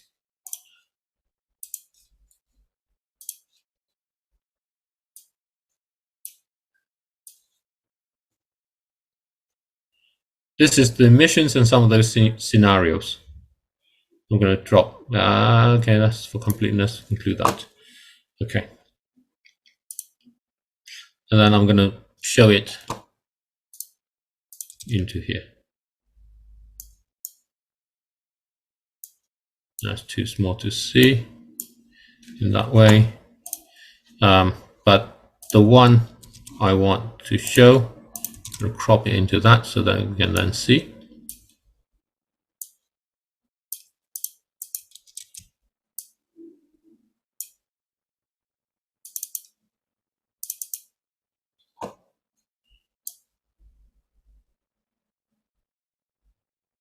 Is here. This.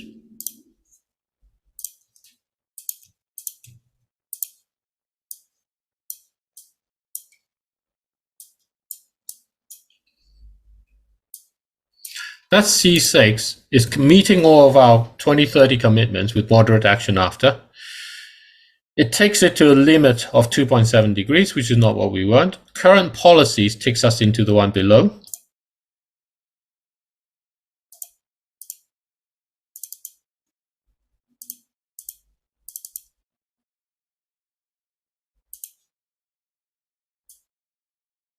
Which takes us closer to 4 degrees in terms of what it is. But what matters is this column here. The cumulative emission, this is between 2020 and 2040. Cumulative emission is 2,790. And this was cumulative emission from 2020. We emit about 40 gigatons, so that leaves us with 27 gigatons.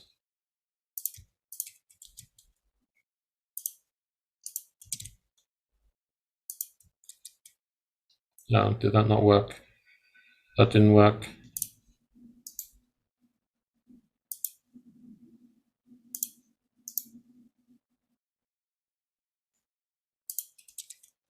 Okay, so carbon brief, C6 scenario in IPCC reports. Reports corresponds to all countries actually meeting their 2030 commitments.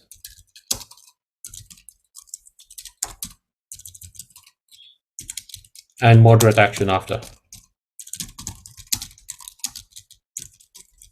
The point is, these are voluntarily agreed limits. Every country has voluntarily agreed to it. They have it in their legislature.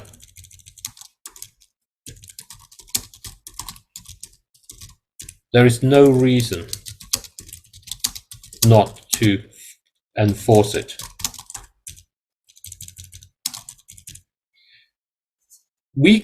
At the moment, everyone is saying we need to do better than this. But the problem is we are not even meeting this. We are not guaranteed to meet this. That's hugely important. So this is 2,790 gigatons of CO2 from 2020 onwards as a cumulative total.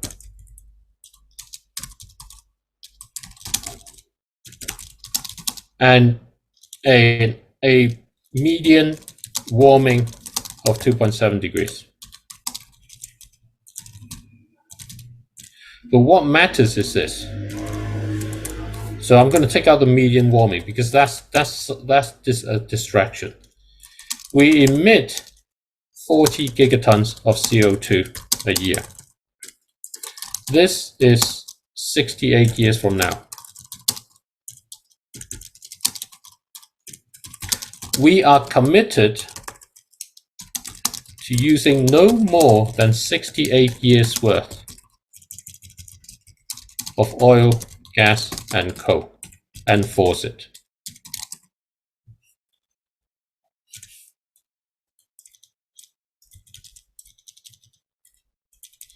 And force it so we guarantee it.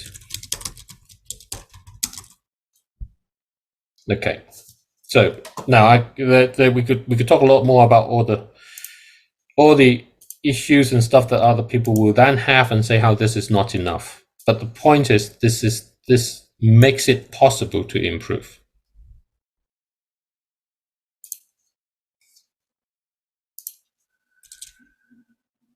Okay. Now, so I'm not sure if I'm just talking by myself at the moment. I hope I'm not. Anyone still there? Yeah, we are following. We are following. Okay. We are following. Yes, we are. So this really changes everything. Okay. So this next part is incredibly, in terms of this mindset, this next part is hugely transformative, because what it says is, now you have a limit. You can now decide whether you use it or you don't.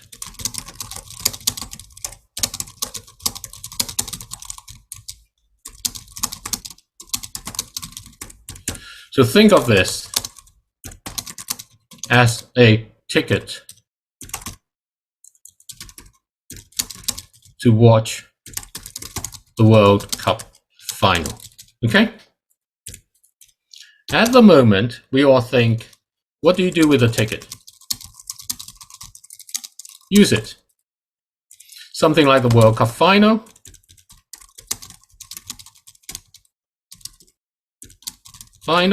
Everybody wants to use it. So what happens if you hate football and want to stop it? Buy the ticket and don't use it. Get more to do that, and then you have an empty stadium.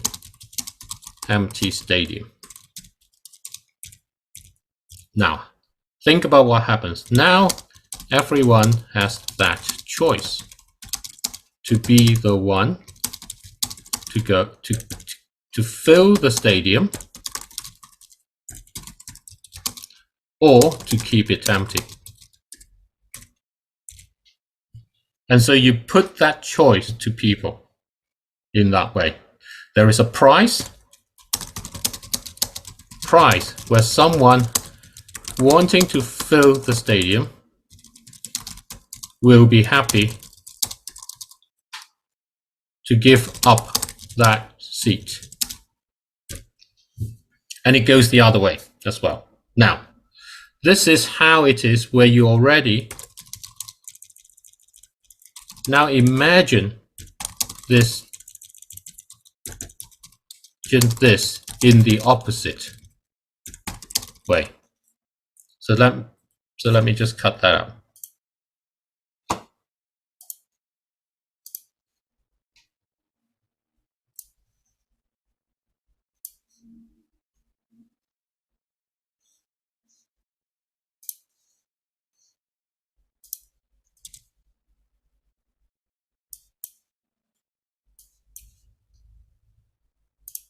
Now imagine this in the opposite way.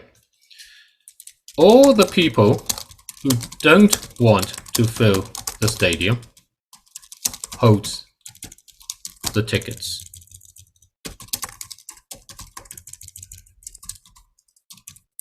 Now those who want to use them, to use the seats, are now forced to buy them.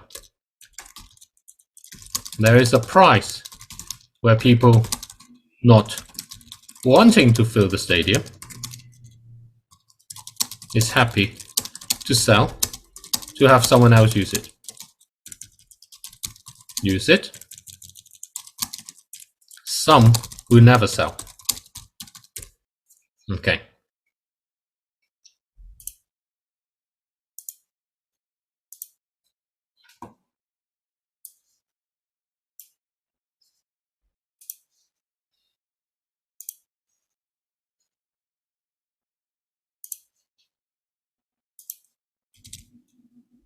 So what does this do?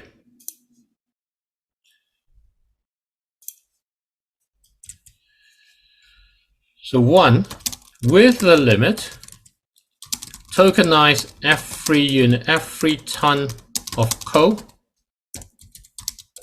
barrel of oil, cubic meter of gas that can ever now be extracted. Okay, these are the tickets.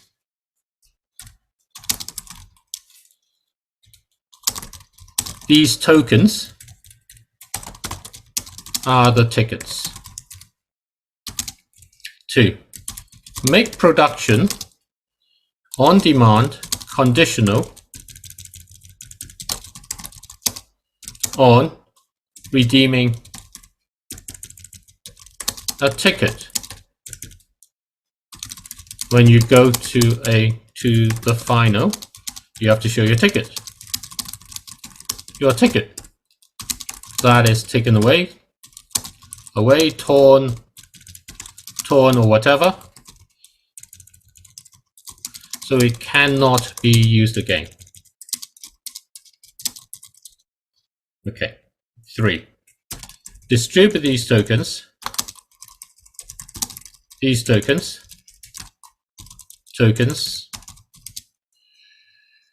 to ensure equity and justice. So the model we have is 10 years, every country has the same as what they are using now. And why? Because it's energy security. You have to be sure of that. Second thing is energy security. Second thing is you have to have the energy to meet the 2030 commitments. Otherwise, we don't get anywhere. So this addresses some of those problems. People say, we don't have, you can't do anything. Okay. And then B, what happens then is the next 30 years worth distribute according to development gap to fill in the development gap of each country, so we can all attain the same standard. Okay, this is the equity. This is the equity and justice. Equity and justice looking in the past is not helpful. Looking forward, it is. What does this do? What does this do? This gives, according to this model, this gives, oh, so I'm going to say the remainder, remember we started at 68 years, is kept in reserve. Okay, so immediately you've shrunk that 68 years down to 40 years. 40 years is basically 2060. So you now moved it into that sort of target, and you can now do more. What this does is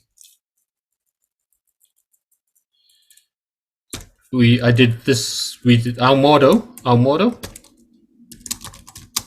gives 11% of that 30 years to China, 17% to India, 34% to the African countries, 35% to, 2% to the US and Europe combined, 35% to the rest of the world. US and EU combined, and developed Europe combined to the rest of the world. Now, if you think about it, basically that says over. Okay, so now we can think about the implications next. I'm going to try to shrink this back down into one page so I can take a copy and put it into my other slide.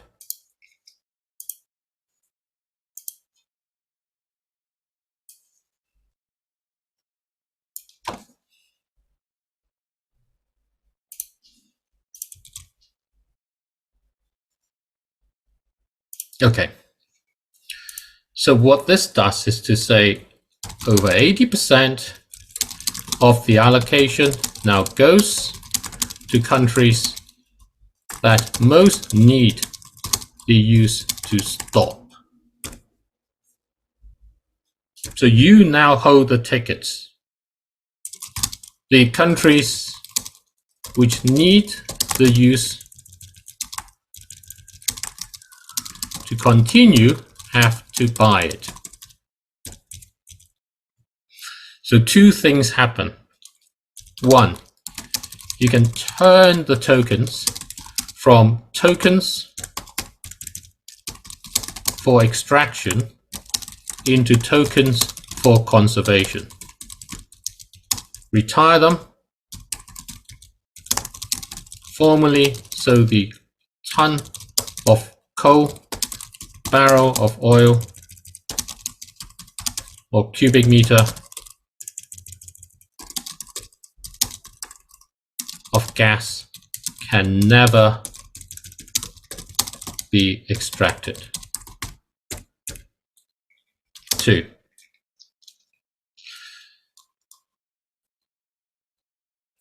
Countries needing the tokens for extraction to supplement what they have now need to pay.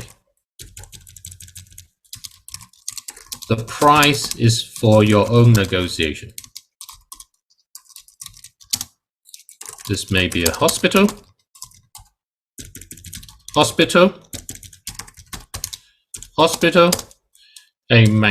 a hydro,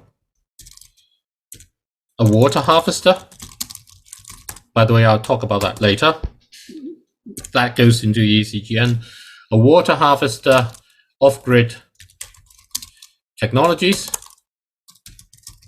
education,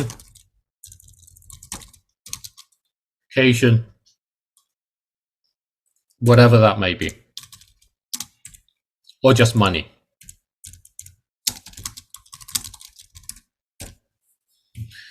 These two things changes the whole position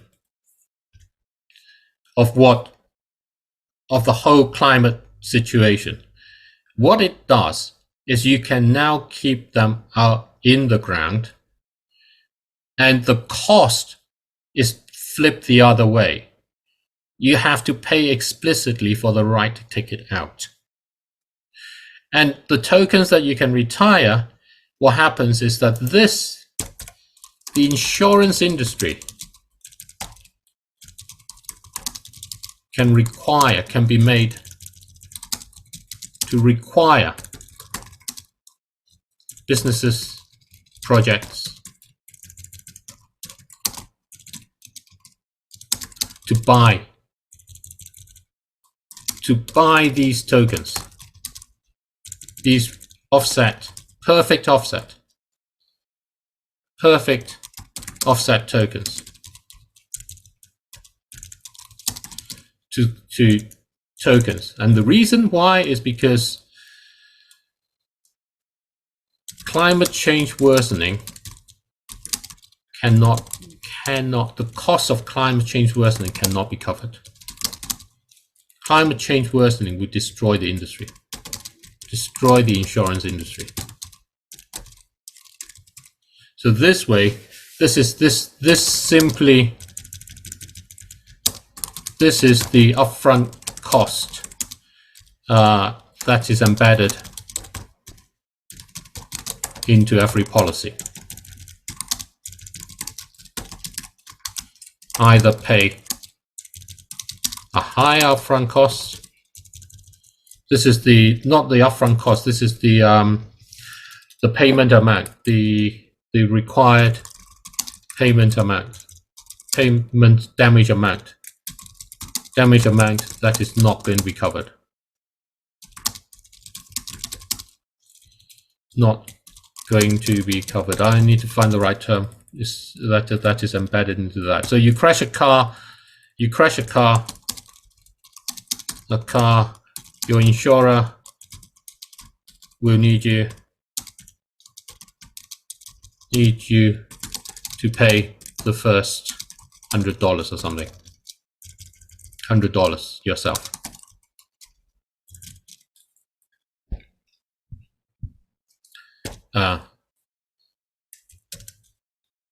Okay, so that's that. I should probably take out so I can get these together. Okay, so if you do that, what happens is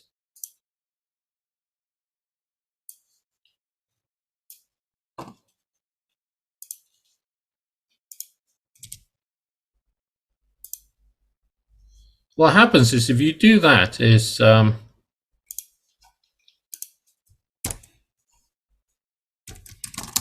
you can now make money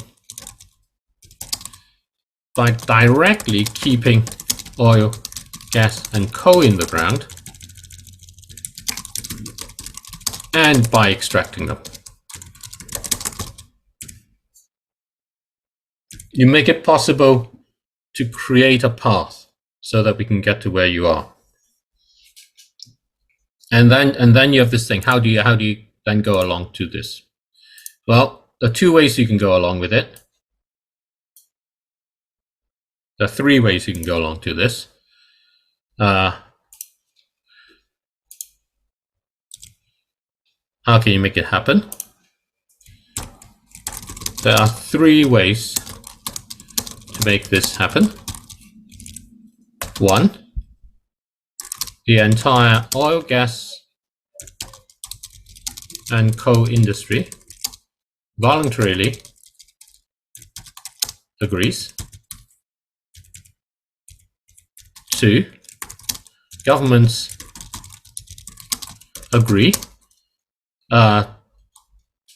with each other to impose this on the industry. Three, what we call transformational ownership.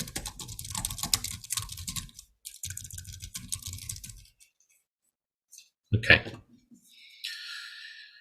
The entire coal industry voluntarily agrees. Unlikely. Agrees with each other with industry will take a decade. We don't have a decade. Transformational ownership, we can do this now. Okay.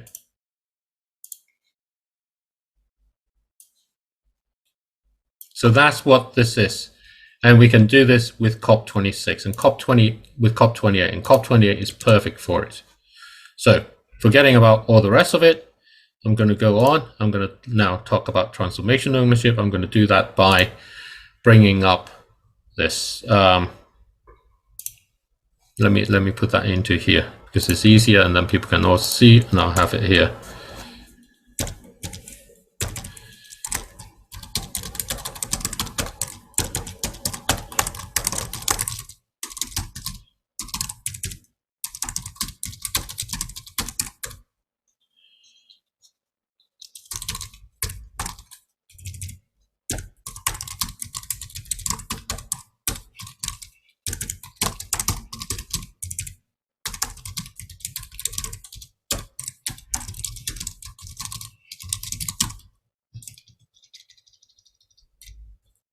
These are documents that want to be shared and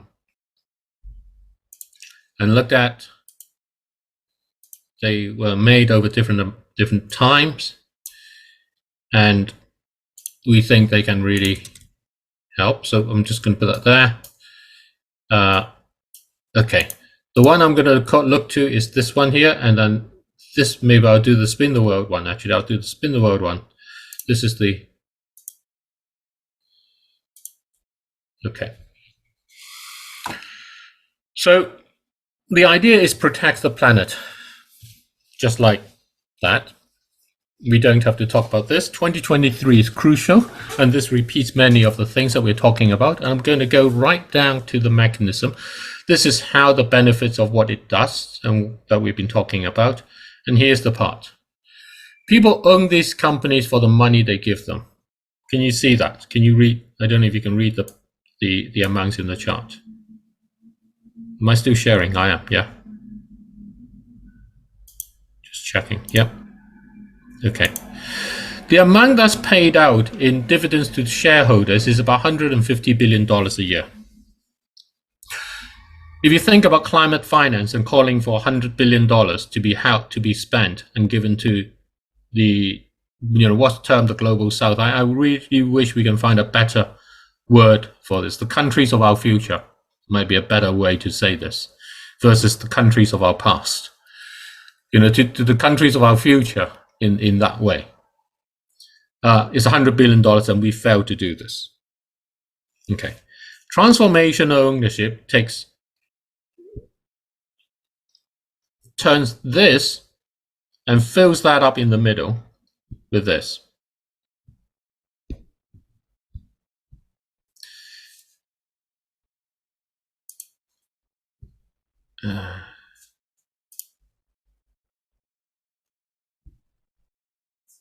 Make this bigger so you can all see the biggest that I can manage. Does this work for you guys?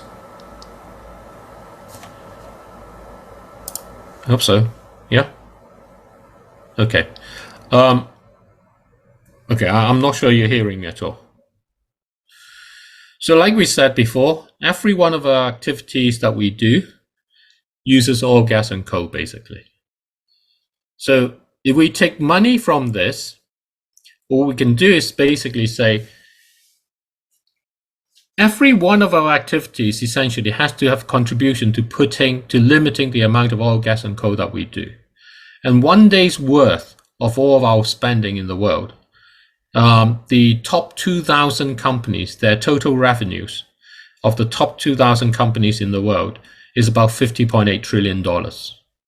So 1 day's worth, which is about 0.3% of that, is $150 billion.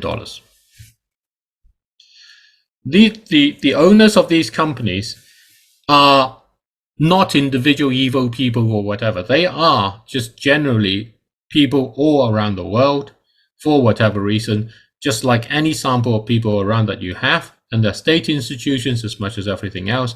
They need it for their budgets and everything else, but they don't see a place to get it. If we take this, what happens is we can take the money, that money out of it, securitized by the finance, and you can bring the finance in about how to stop the finance and all the rest of it, because now finance has a direct say into it and pass it on to these shareholders. What it does is it allows you to take this 150 billion, and now you've got that because you buy out the companies from them in doing so, and you now have the control of them and say this money goes back out to everybody in the world equally. So that's $20. There are 8 billion people in the world. That's basically $20 each. And $20 every year. And depending on where you are, even for me living in very rich part of London, my daughter has class of 30, $20 is $600. For them, they can plant a garden, they can do all sorts of things that they otherwise wouldn't be able to do. For you, in where you are, this can be fundamentally different about how you approach, how you adapt. So going back to the comment that we had from here. Apologies, going back to the point made by Meisha.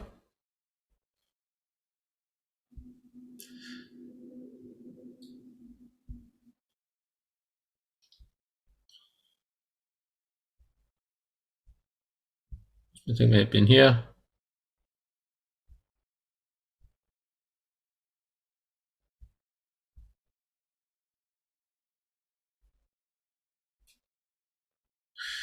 Where we have the option other than using oil, gas, and coal. This allows us to be able to have that little bit of money that will really stimulate our innovations about how we can do it. And importantly, each region and each village and each family and each person have their own way by which they can do that best for themselves that they know. And this allows that to become possible. And this, together with the trust that the other thing talking about with the EACCGN, can really amplify this into it. So that's where this comes to. I'm going to try and find that back. So that's here.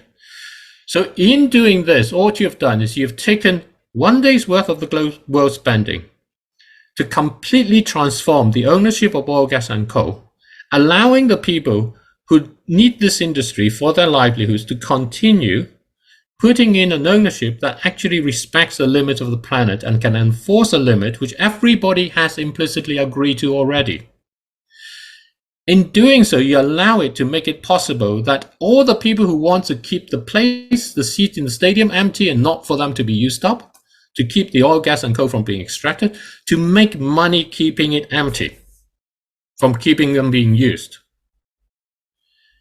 and gives them the choice. So all of these countries, which are considered as, well, which I'd like to see as, and genuinely, they are the countries of the future, of the world's future, gets to say their path to it. Climate finance, loss and compensation, and all of those funding is no longer a case of asking for countries which are richer, which currently are facing harder and harder situations fiscally.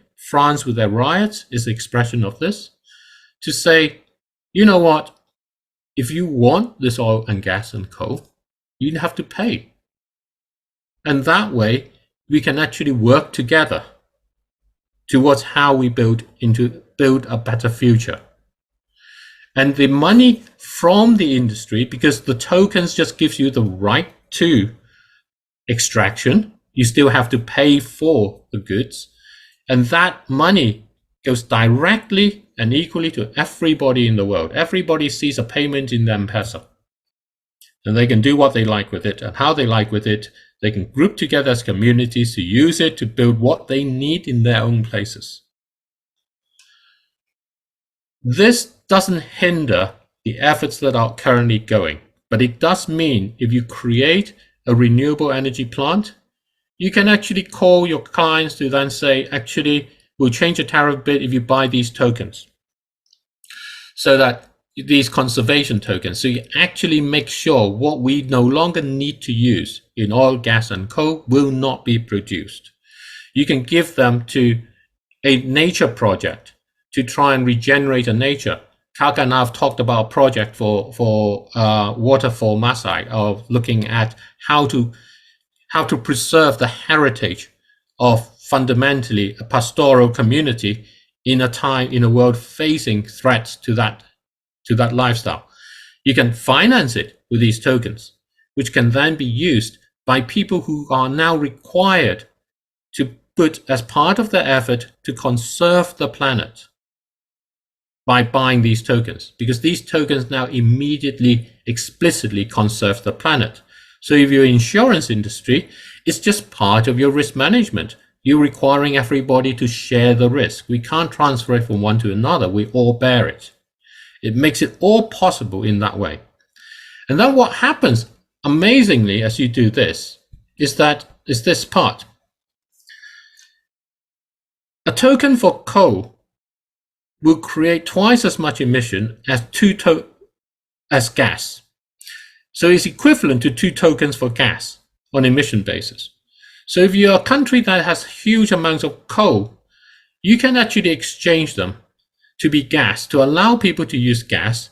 You can make money doing that to help make your transition.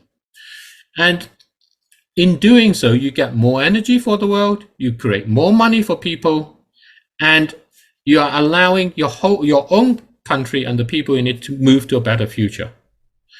And if you are working in the industry at the moment, your future is very bleak because you're being sued. The industry is being sued from all sides. The activism that Kaka is talking about. Countries are not sure where they want to do and what they are going to do. When you work there, you become largely a pariah to a good section of your friends. But actually, under this transformation, where we take this over in that way, we're all working together for a better future. And this can now bring in the real talents. It can now change the industries, because this industry, as I was talking about the amount of coal, the amount of profit, or the proceeds, the sales that was generated, that basically filled up all the coffers. As an industry that is focused on the future of the planet and not on transferring the money to the individual shareholders, and it's not driven by the shareholders to transfer that, it can now invest in the people to build new economic avenues for themselves in all of these communities, in all of these talents. Amazon, which is a huge firm in this sort of digital online marketing, started as a bookseller. It now makes most of its operating profits from cloud computing services. It's completely different. Toyota, that you know of as the car maker, used to be a textile company. Is how it started. And now is a major car maker. Fujifilm, which can still maintains its name film, is often just called Fuji, is now a major pharmaceutical maker. All of these transformation of what these companies will become is possible if the owners of it is interested in a better future, rather than how to maintain the payment.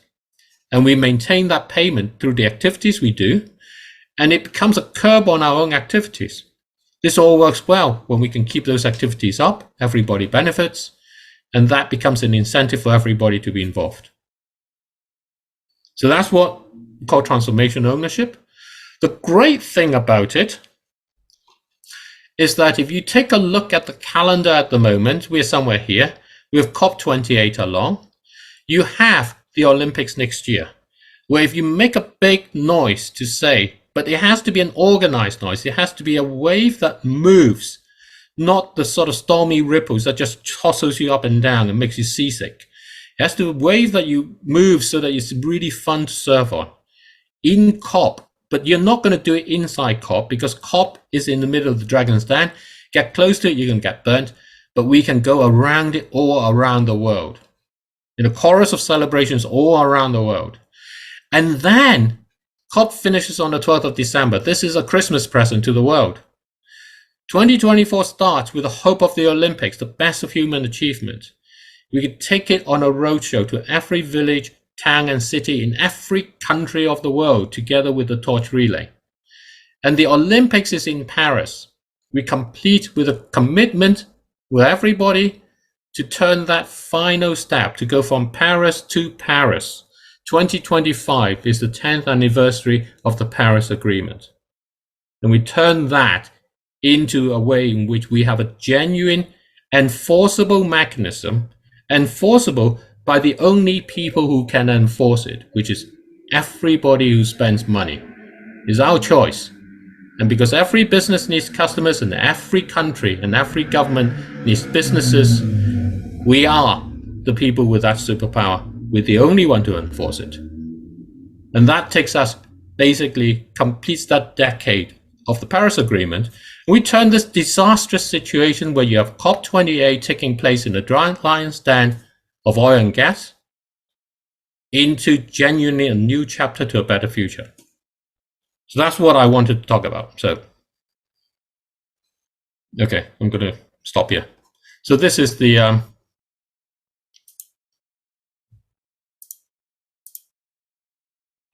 trying to build up the timeline. There are three strategies. There is activism, which is, as Kaka is talking about, we have to talk to these people like Greta. We have to go along and we have to say, look, we have to come together behind this. And it has to be like this, set up waves that propels along, not the random ripples. It has to propel along on one thing, setting that limit, awareness to know what having that limit means, how it changes and makes it possible for everybody, from individuals to businesses to countries, and all to be benefiting. And businesses, so that they are there, recognizing that they have a better future, there will be more innovations. Having a token for conservation makes it hugely beneficial. It is the same as waking up in the morning and finding out the car that you've been driving and turning left all the time can actually turn right. It is that transformational. And in this, the strategy, we need strategy to COP28.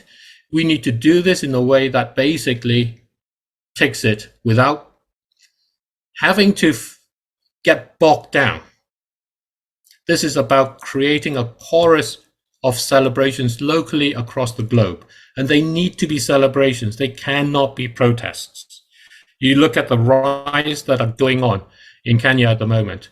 They cannot resemble anything like that. We need to bring in music. We need to bring in faiths. We need to bring in businesses. We need to bring in ways, simple ways that people can enjoy themselves, for commerce to do a little bit so that they can actually earn a little bit out of doing it, so that everybody can see this as a genuine better future and not as a protest. And that requires bringing all these three parts together. So let me stop there. And this is my, if you can read it, I'll read this out if I may. My friend asked me, how am I going to make this work? I said, I'm not, you are. So ask yourself if transformational ownership will make you do, will make what you do better or not. If it will, then be a part of it. Transformational ownership brings people together to give everyone a choice. Remember, we are the one who enforces it. The magic of fixing climate change is in us. It is not in COP, nor in a wind turbine. It is in whether we are willing to believe in the impossible. Because like it or not, waiting is no longer an option. And we need resources to do this. There's no time to raise funds. And there's not enough money in the world to do this by raising funds. What we need is people to lend us our resources, slot at a conference, introduction to park that goes past gatekeepers, smidgen of travel budgets, all these things matter. But what matters most is that when you do commit resources, your own time or other things along, you feel the magic of being a hero in a song. And we need experts in many areas. We need finance guys to check the numbers, securitization team in the finance world, oil, gas and coal insiders. We need technology people, communicators, lawyers. We need event organizers. So if you know people in those businesses, ask them to lend a hand. And it's not enough to promote renewable energy if we do not stop oil, gas and coal that this renewable energy is supposed to replace. And it's foolish to think if we wait for oil, gas and coal production will somehow just stop. What we risk is our humanity. And that humanity is knowledge that we love and that we care. And we want to engage ordinary people globally to accelerate transformational ownership for our common good. And we want to do this, and I want to do this, not because the world is a set of problems that we have to solve. I want to do it because I must meet the climate crisis. And because we're listening to the earth calling on us. It's not because of the climate crisis, because the earth is speaking to us. I want to do this for the things that give me joy. And I want everyone to be able to feel that they're doing it for that too. So that's where we are. So we want to spin the world and turn a new chapter on stopping climate change. This is amazing. This is amazing. Yeah. I think my sentiments is this is so great. I think what we need to do is we need to really push this into actionable plans, especially in the campaign plan, to be able to engage people on what exactly transformational ownership does, and especially the oil, gas, and coal industry. This having that we have less limited time to like COP. I think we need to organize. We need first of all to establish ourselves at such programs like the one that come happening in Kenya, like AICA. We need to have a very solid plan on how we can be able to to address this issue. Either it's gonna be on the side events or in the main event at ACS.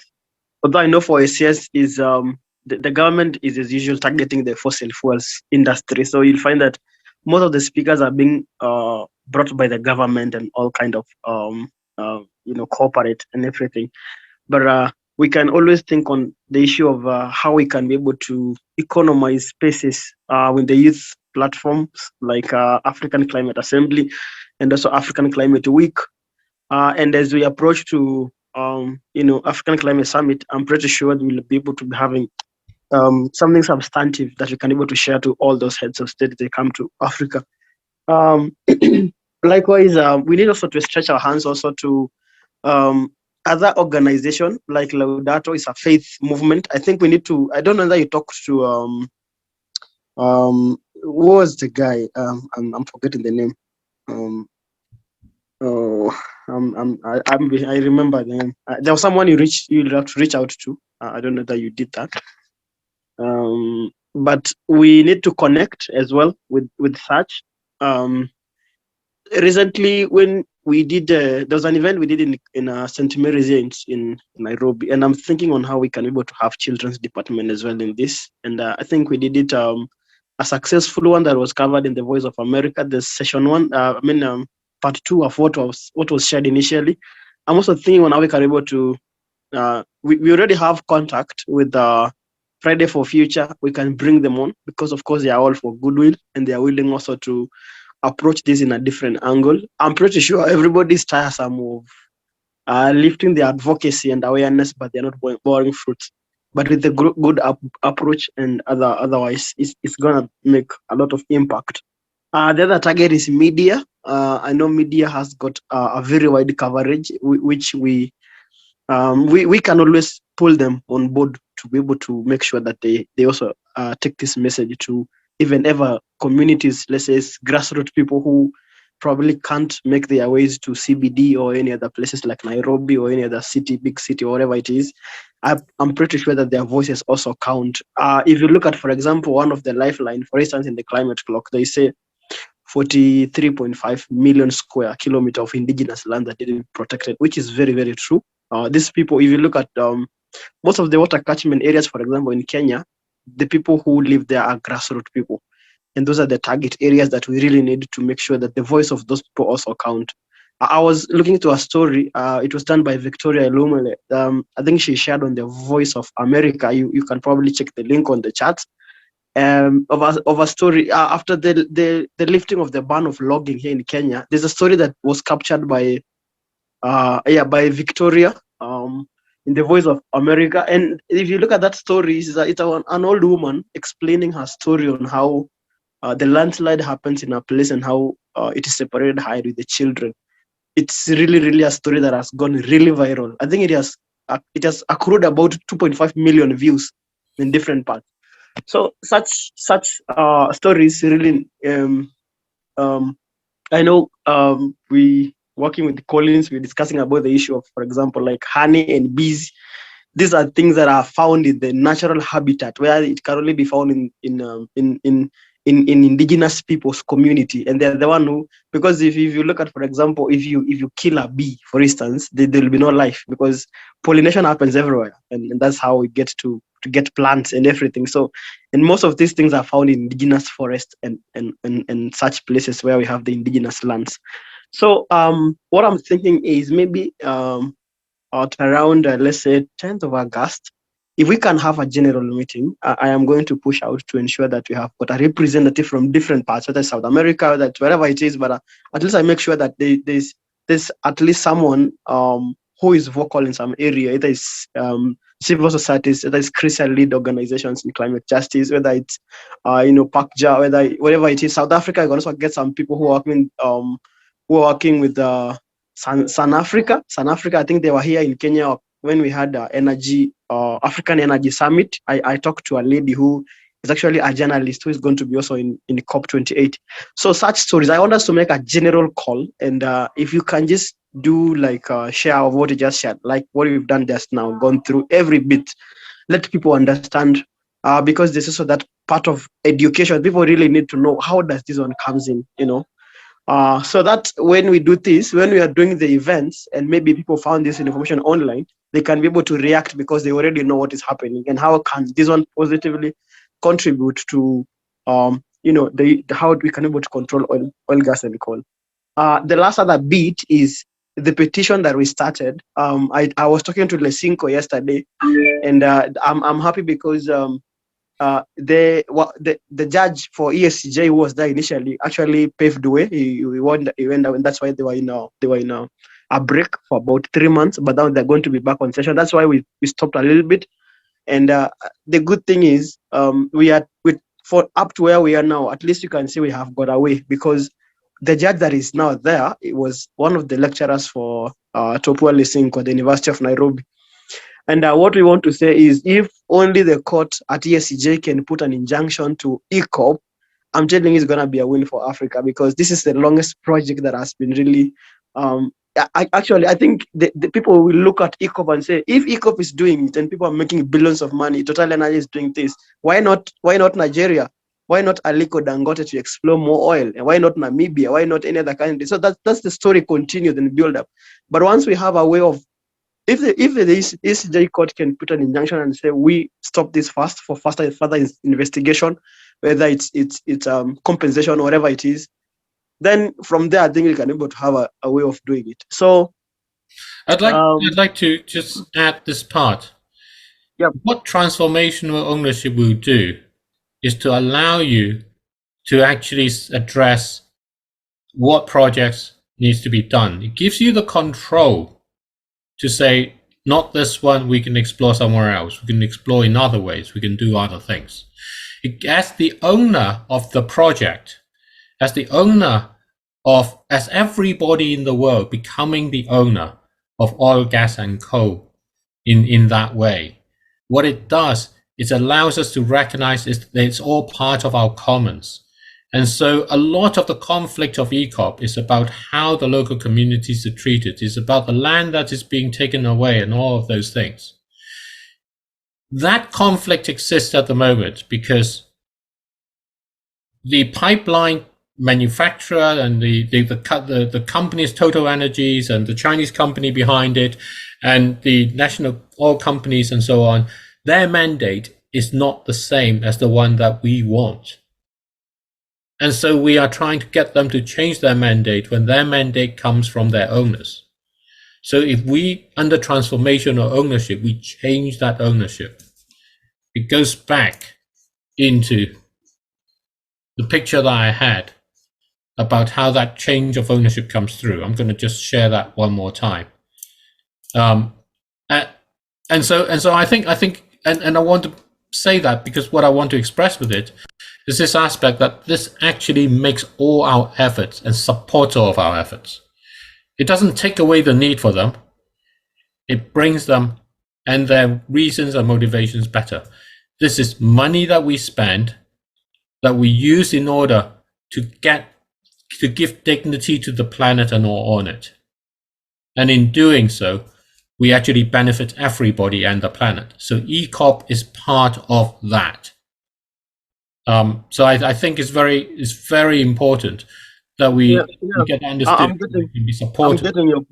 I'm getting your point, David. I'm saying for us to reach to that point of agreement that we say, yes, the profits made by EACOP should be cut at least and remediate those communities. For example, the compensation of land that was initially taken from Uganda, the life that is in the marine lake, like for example, Lake Victoria, and in that line of duty. I'm saying for us to reach to that agreement, it's not going to be easy, because we know that for many years, people from the fossil fuel industries are interested with profits, and that's the conversion. They don't want to do that. So there must be an intermediary for us to reach to an agreement, and an intermediary must be what you listed up there as rules, guidelines, which can only be enforced by some sort of laws and that like way of things.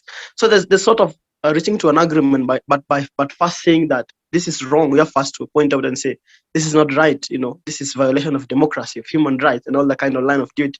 And then now from there, when the hearings start, now that we can reach to an agreement and say, for us to remediate these communities, this is the best way to do. Let's take 20% of what you make to remediate these communities, to create a remedy, because if you go like, how do I say, if you go single-handed to these people, they will never take you serious. And that is why Laudato SI movement for so many years, they have been protesting against the EACOP. We had Prince Papa, who has been on the front line on this. They even went to an extent of detaining like students in Uganda. We all have these stories because there's never been a good way of approaching this. So I'm saying there must be an intermediary. An intermediary must be an enforceable, someone that can enforce laws to ensure that these people act and tell them that this is wrong. Whatever you're doing is wrong. And that's why I'm saying it might take a while, but it's coming out to work. It might take quite a while, but it's coming out to work, because I know that maybe it never worked before because of the near way of approach. So I'm not necessarily saying that we should not they're going to be part and parcel of the process. That is the e-cop industry. Yeah, I like what you say about getting together, getting all the people. I'm going to take this recording if there are no objections, and just process it so that we have it on a YouTube channel so that you can share and actually share with people. I do think that this COP is actually the best opportunity to open up a whole new chapter. We will not see this opportunity. It lines up with Paris, with the Olympics, and it lines up into the anniversary of the Paris Agreement. And it is so controversial as a COP in a year where rich and poor countries alike are seeing devastations from climate change. So we have that spirit of the time ready for us. We just need to become the best servers out there, to go out there so that when we can see the wave coming, and when it does, allow our own actions to create the movements and the waves that will just propel it along. And this needs to go across the globe. It's not about standing in front of some building in Abu Dhabi or Dubai with placards. It is about celebration locally everywhere, one after the other, that can then be picked up from businesses, from indigenous groups, from communities, from faiths, from parishes, churches, restaurants, wherever it may be, stadiums, music halls, to actually say, we want a new chapter on stopping climate change. And transformational ownership is going to give us that. So that's and so we really think, as Kaka expressed before, 10th of August he mentioned, which is exactly the sort of time it is. I had a call on 2 days ago with a gentleman at the UN who said, give me the recording of our conversation, give me what you just shown me. He then went the next day to the Council for the Commons, which are preparing the documentation for the SDG summit taking place in September, the UN SDG summit. And they said, I'm going to give this to the people there. I hope they'll be interested. They said one of them come back and says, this seems really interesting. So hopefully we'll get them moving along there. But we mustn't place our hope just in any one thing. This needs to come spontaneously everywhere, at every level. So all of our superpowers are going to be called on. Yes.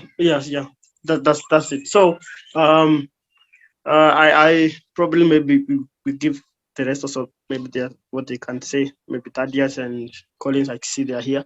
But as I wrap up, I'll say that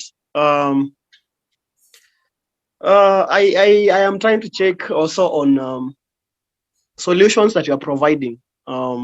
We have either it's at a personal level or at the organization level. There's so many solutions that are being provided, but do they really count at the national and global level? Are they recognized as giving a percentage and consent to our planet that they are doing something that really counting?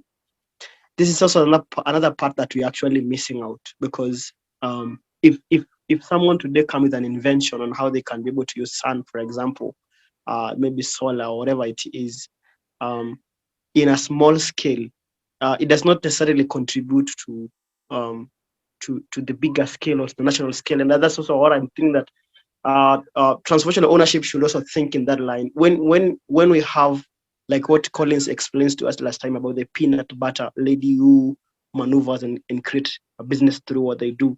The SMEs in Kenya, we call them small merchandising enterprises here in Kenya, that touches the common mwananchi and all that of thing. If they are doing something that they are contributing to make their planet better through improving their economic lifestyle, I think that this is also one of the chapters that our campaign should address. And I think this is also some of the things that we need to strengthen up, because we'll go and tell them, if this worked, why not in other country or whatever? Why not? If it worked in Kenya, why not elsewhere? So I think we can also think in that line, but I think we need to choose a date whereby we can say it is the date whereby you can be able to call for a more general meeting and more composed, that as having different part of networks and initiatives. And I'm not sure that there's any what I don't know that you have something on 10th of August. You have just check on something.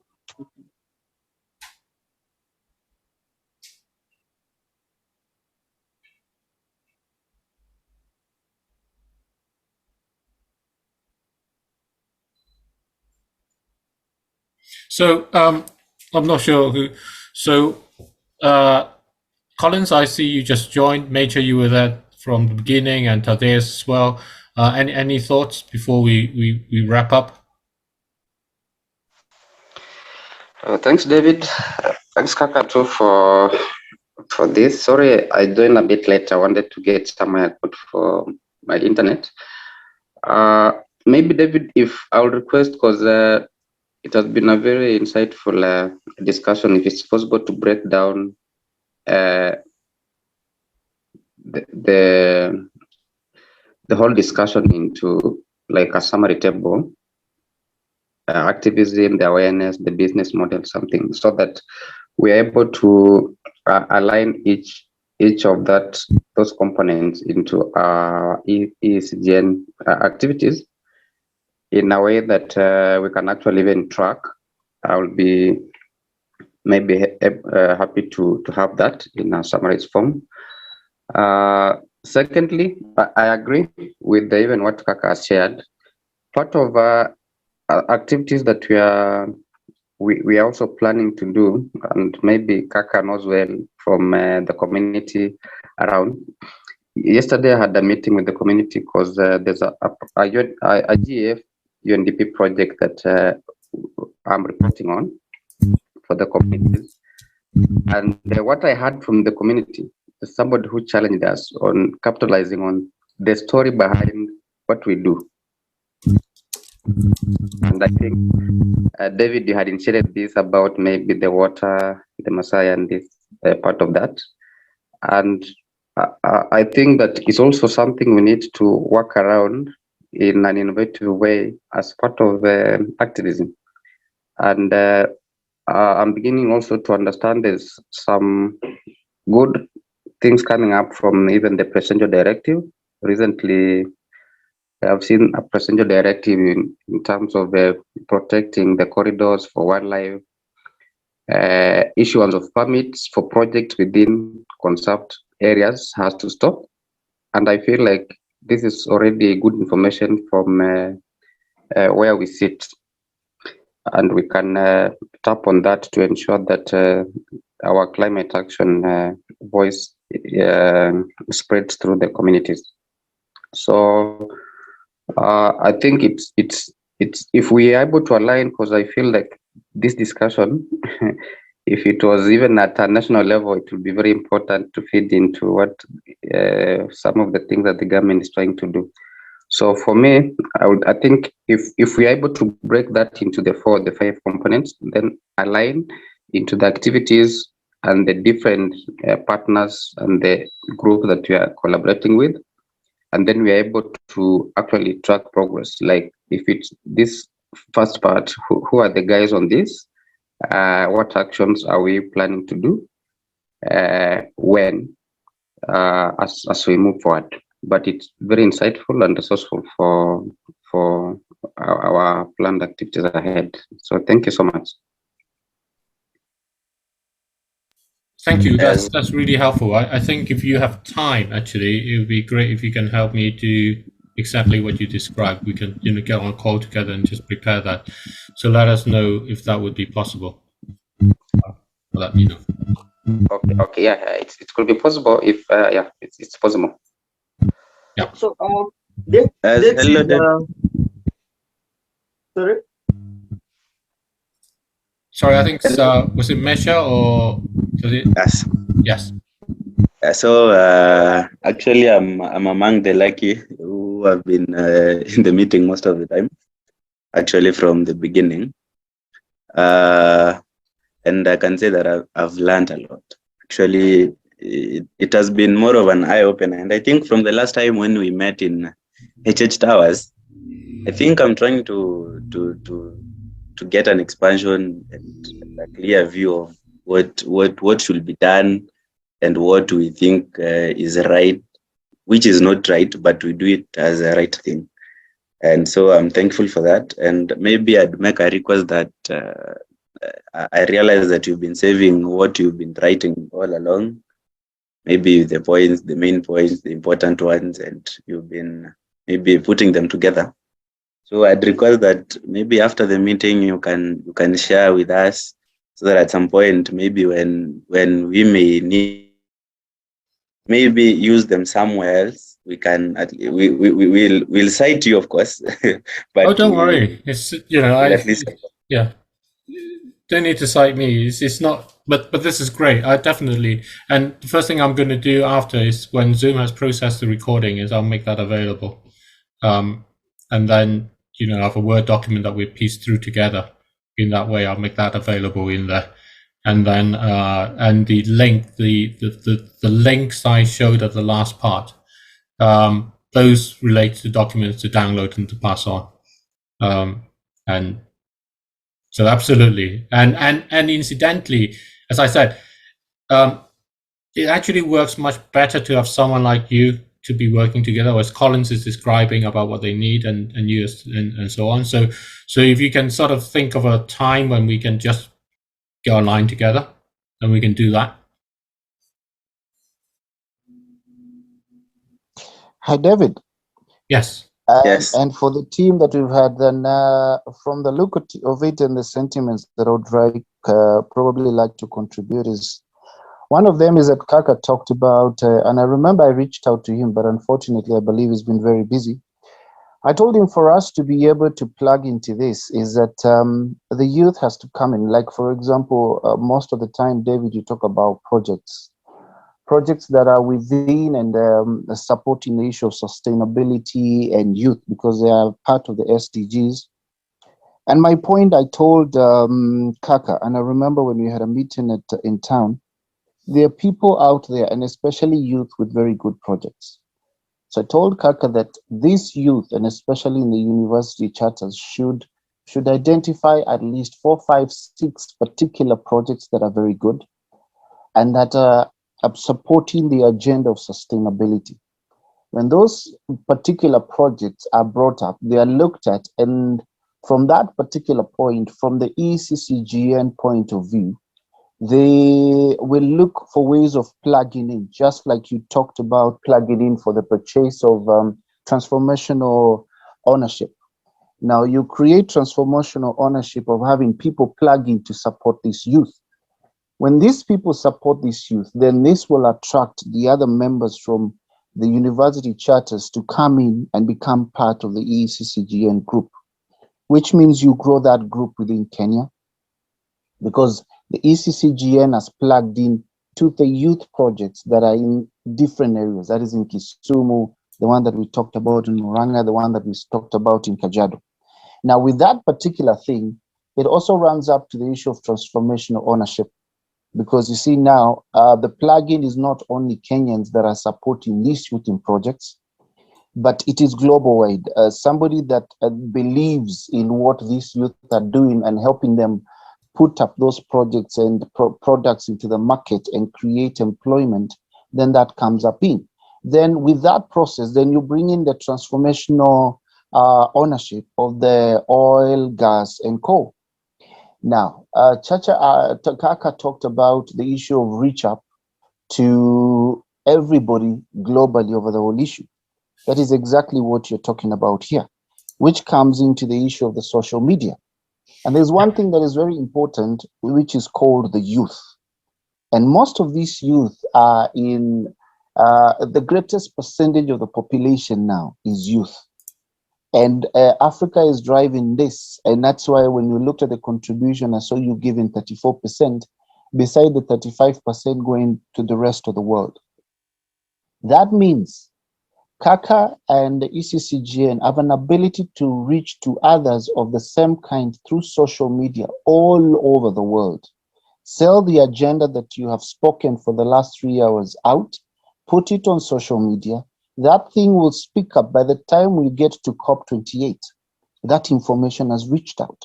Then that will transform exactly to what you have by next Olympics and by the anniversary of those ones in 2025. What I'm pretty saying is that I support you on the agenda that confrontation doesn't work. Because like you said, if you diminish the money, then you become an enemy to the same government.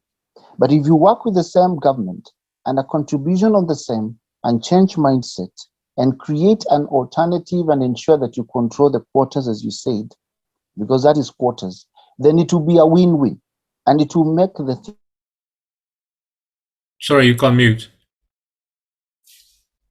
It's the same problem we have. And that is what my contribution to this whole thing is. And as we work it out, it is a matter of strategy. And the biggest thing is social. Sorry, you can't mute there. You're going flipping in between. Yes.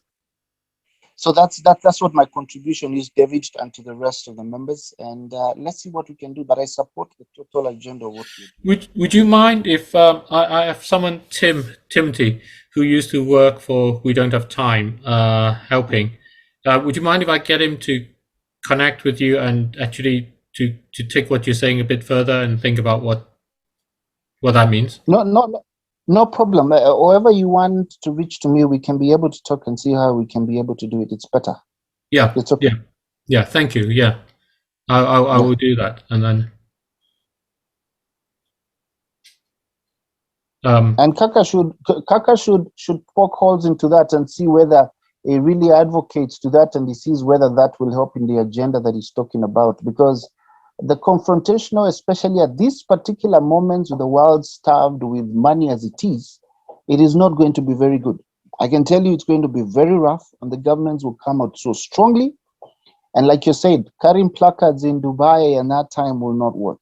So the game strategy has to change. And we do not want to lose more lives in this fight because nobody really cares when people pass on. And the problem is to the families. But if we can transform it easy, that would work a whole lot better for us. That's what I think. And that does not mean we are cowards. No, it means that we are attacking the same particular animal in a totally different way. Absolutely. I fully agree. Let me finish the call for now. It's been long, so that we will take a bit of time. Kaka, I think you want one. Maybe David, before you end, I strongly support what Thaddeus is talking about. And first of all, Thaddeus, I'm sorry, I've been really busy up and down, but I'll be finalizing. Actually, I wanted just to talk about the dates. I'm just checking on my exam timetable. I'm going to end on 11th of August. It's going to be on Friday. So from there, I'll be available. What I want to do is, there are two phases, and I want us to understand this well, because I have been also part of some of the movement that are very successful today, day to date. Like, for example, Friday for Future Kenya is a successful team, very successful. I can attest that. And I've been part and parcel of this. I'm actually one of the co-founders also in some essence, because I contributed a lot in terms of building, the agreement and all kind of thing. But what I want us to say is this: you see, when you talk about business, for example, the business must be able to have a potential of regenerating its own income, for instance, to be able to run. That's one thing. Another thing is it must have got a niche to the community. That is the only way, because community is people, projects originate because people exist and all kind of thing. It must solve a problem, in that kind of line. So what I want to say is what Thaddeus has said, I concur completely with you, because the greatest movement of the young people is coming from the global south. And that's where the whole world is looking at.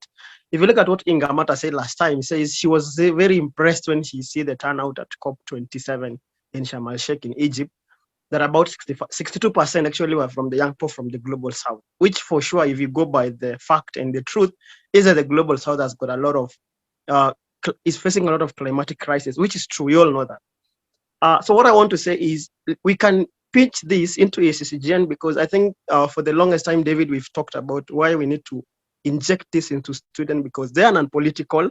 That is where the solutions come from. For example, if you have been a lecturer, an engineer, a physics lecturer and teaching all that kind of thing. And I'm pretty sure if I look at some of the things that are happening in Kenya, students who came with the locomotive cars, there are even some who got missed. They went away. I think this brain-winning thing, they just ran to the US and we forgot about them. These are things that can really help our planet to run and propel. So, Collins, I know you are a very key person in terms of plannings and creating projects in that line. You've been doing this for the longest time possible.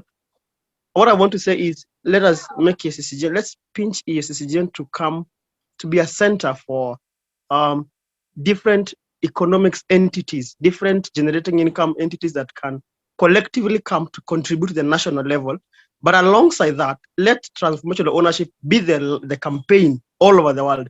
That's what I mean. But we must be having we must have the when I was doing physics, I remember that I learned about effects of force. Force can change the object shape.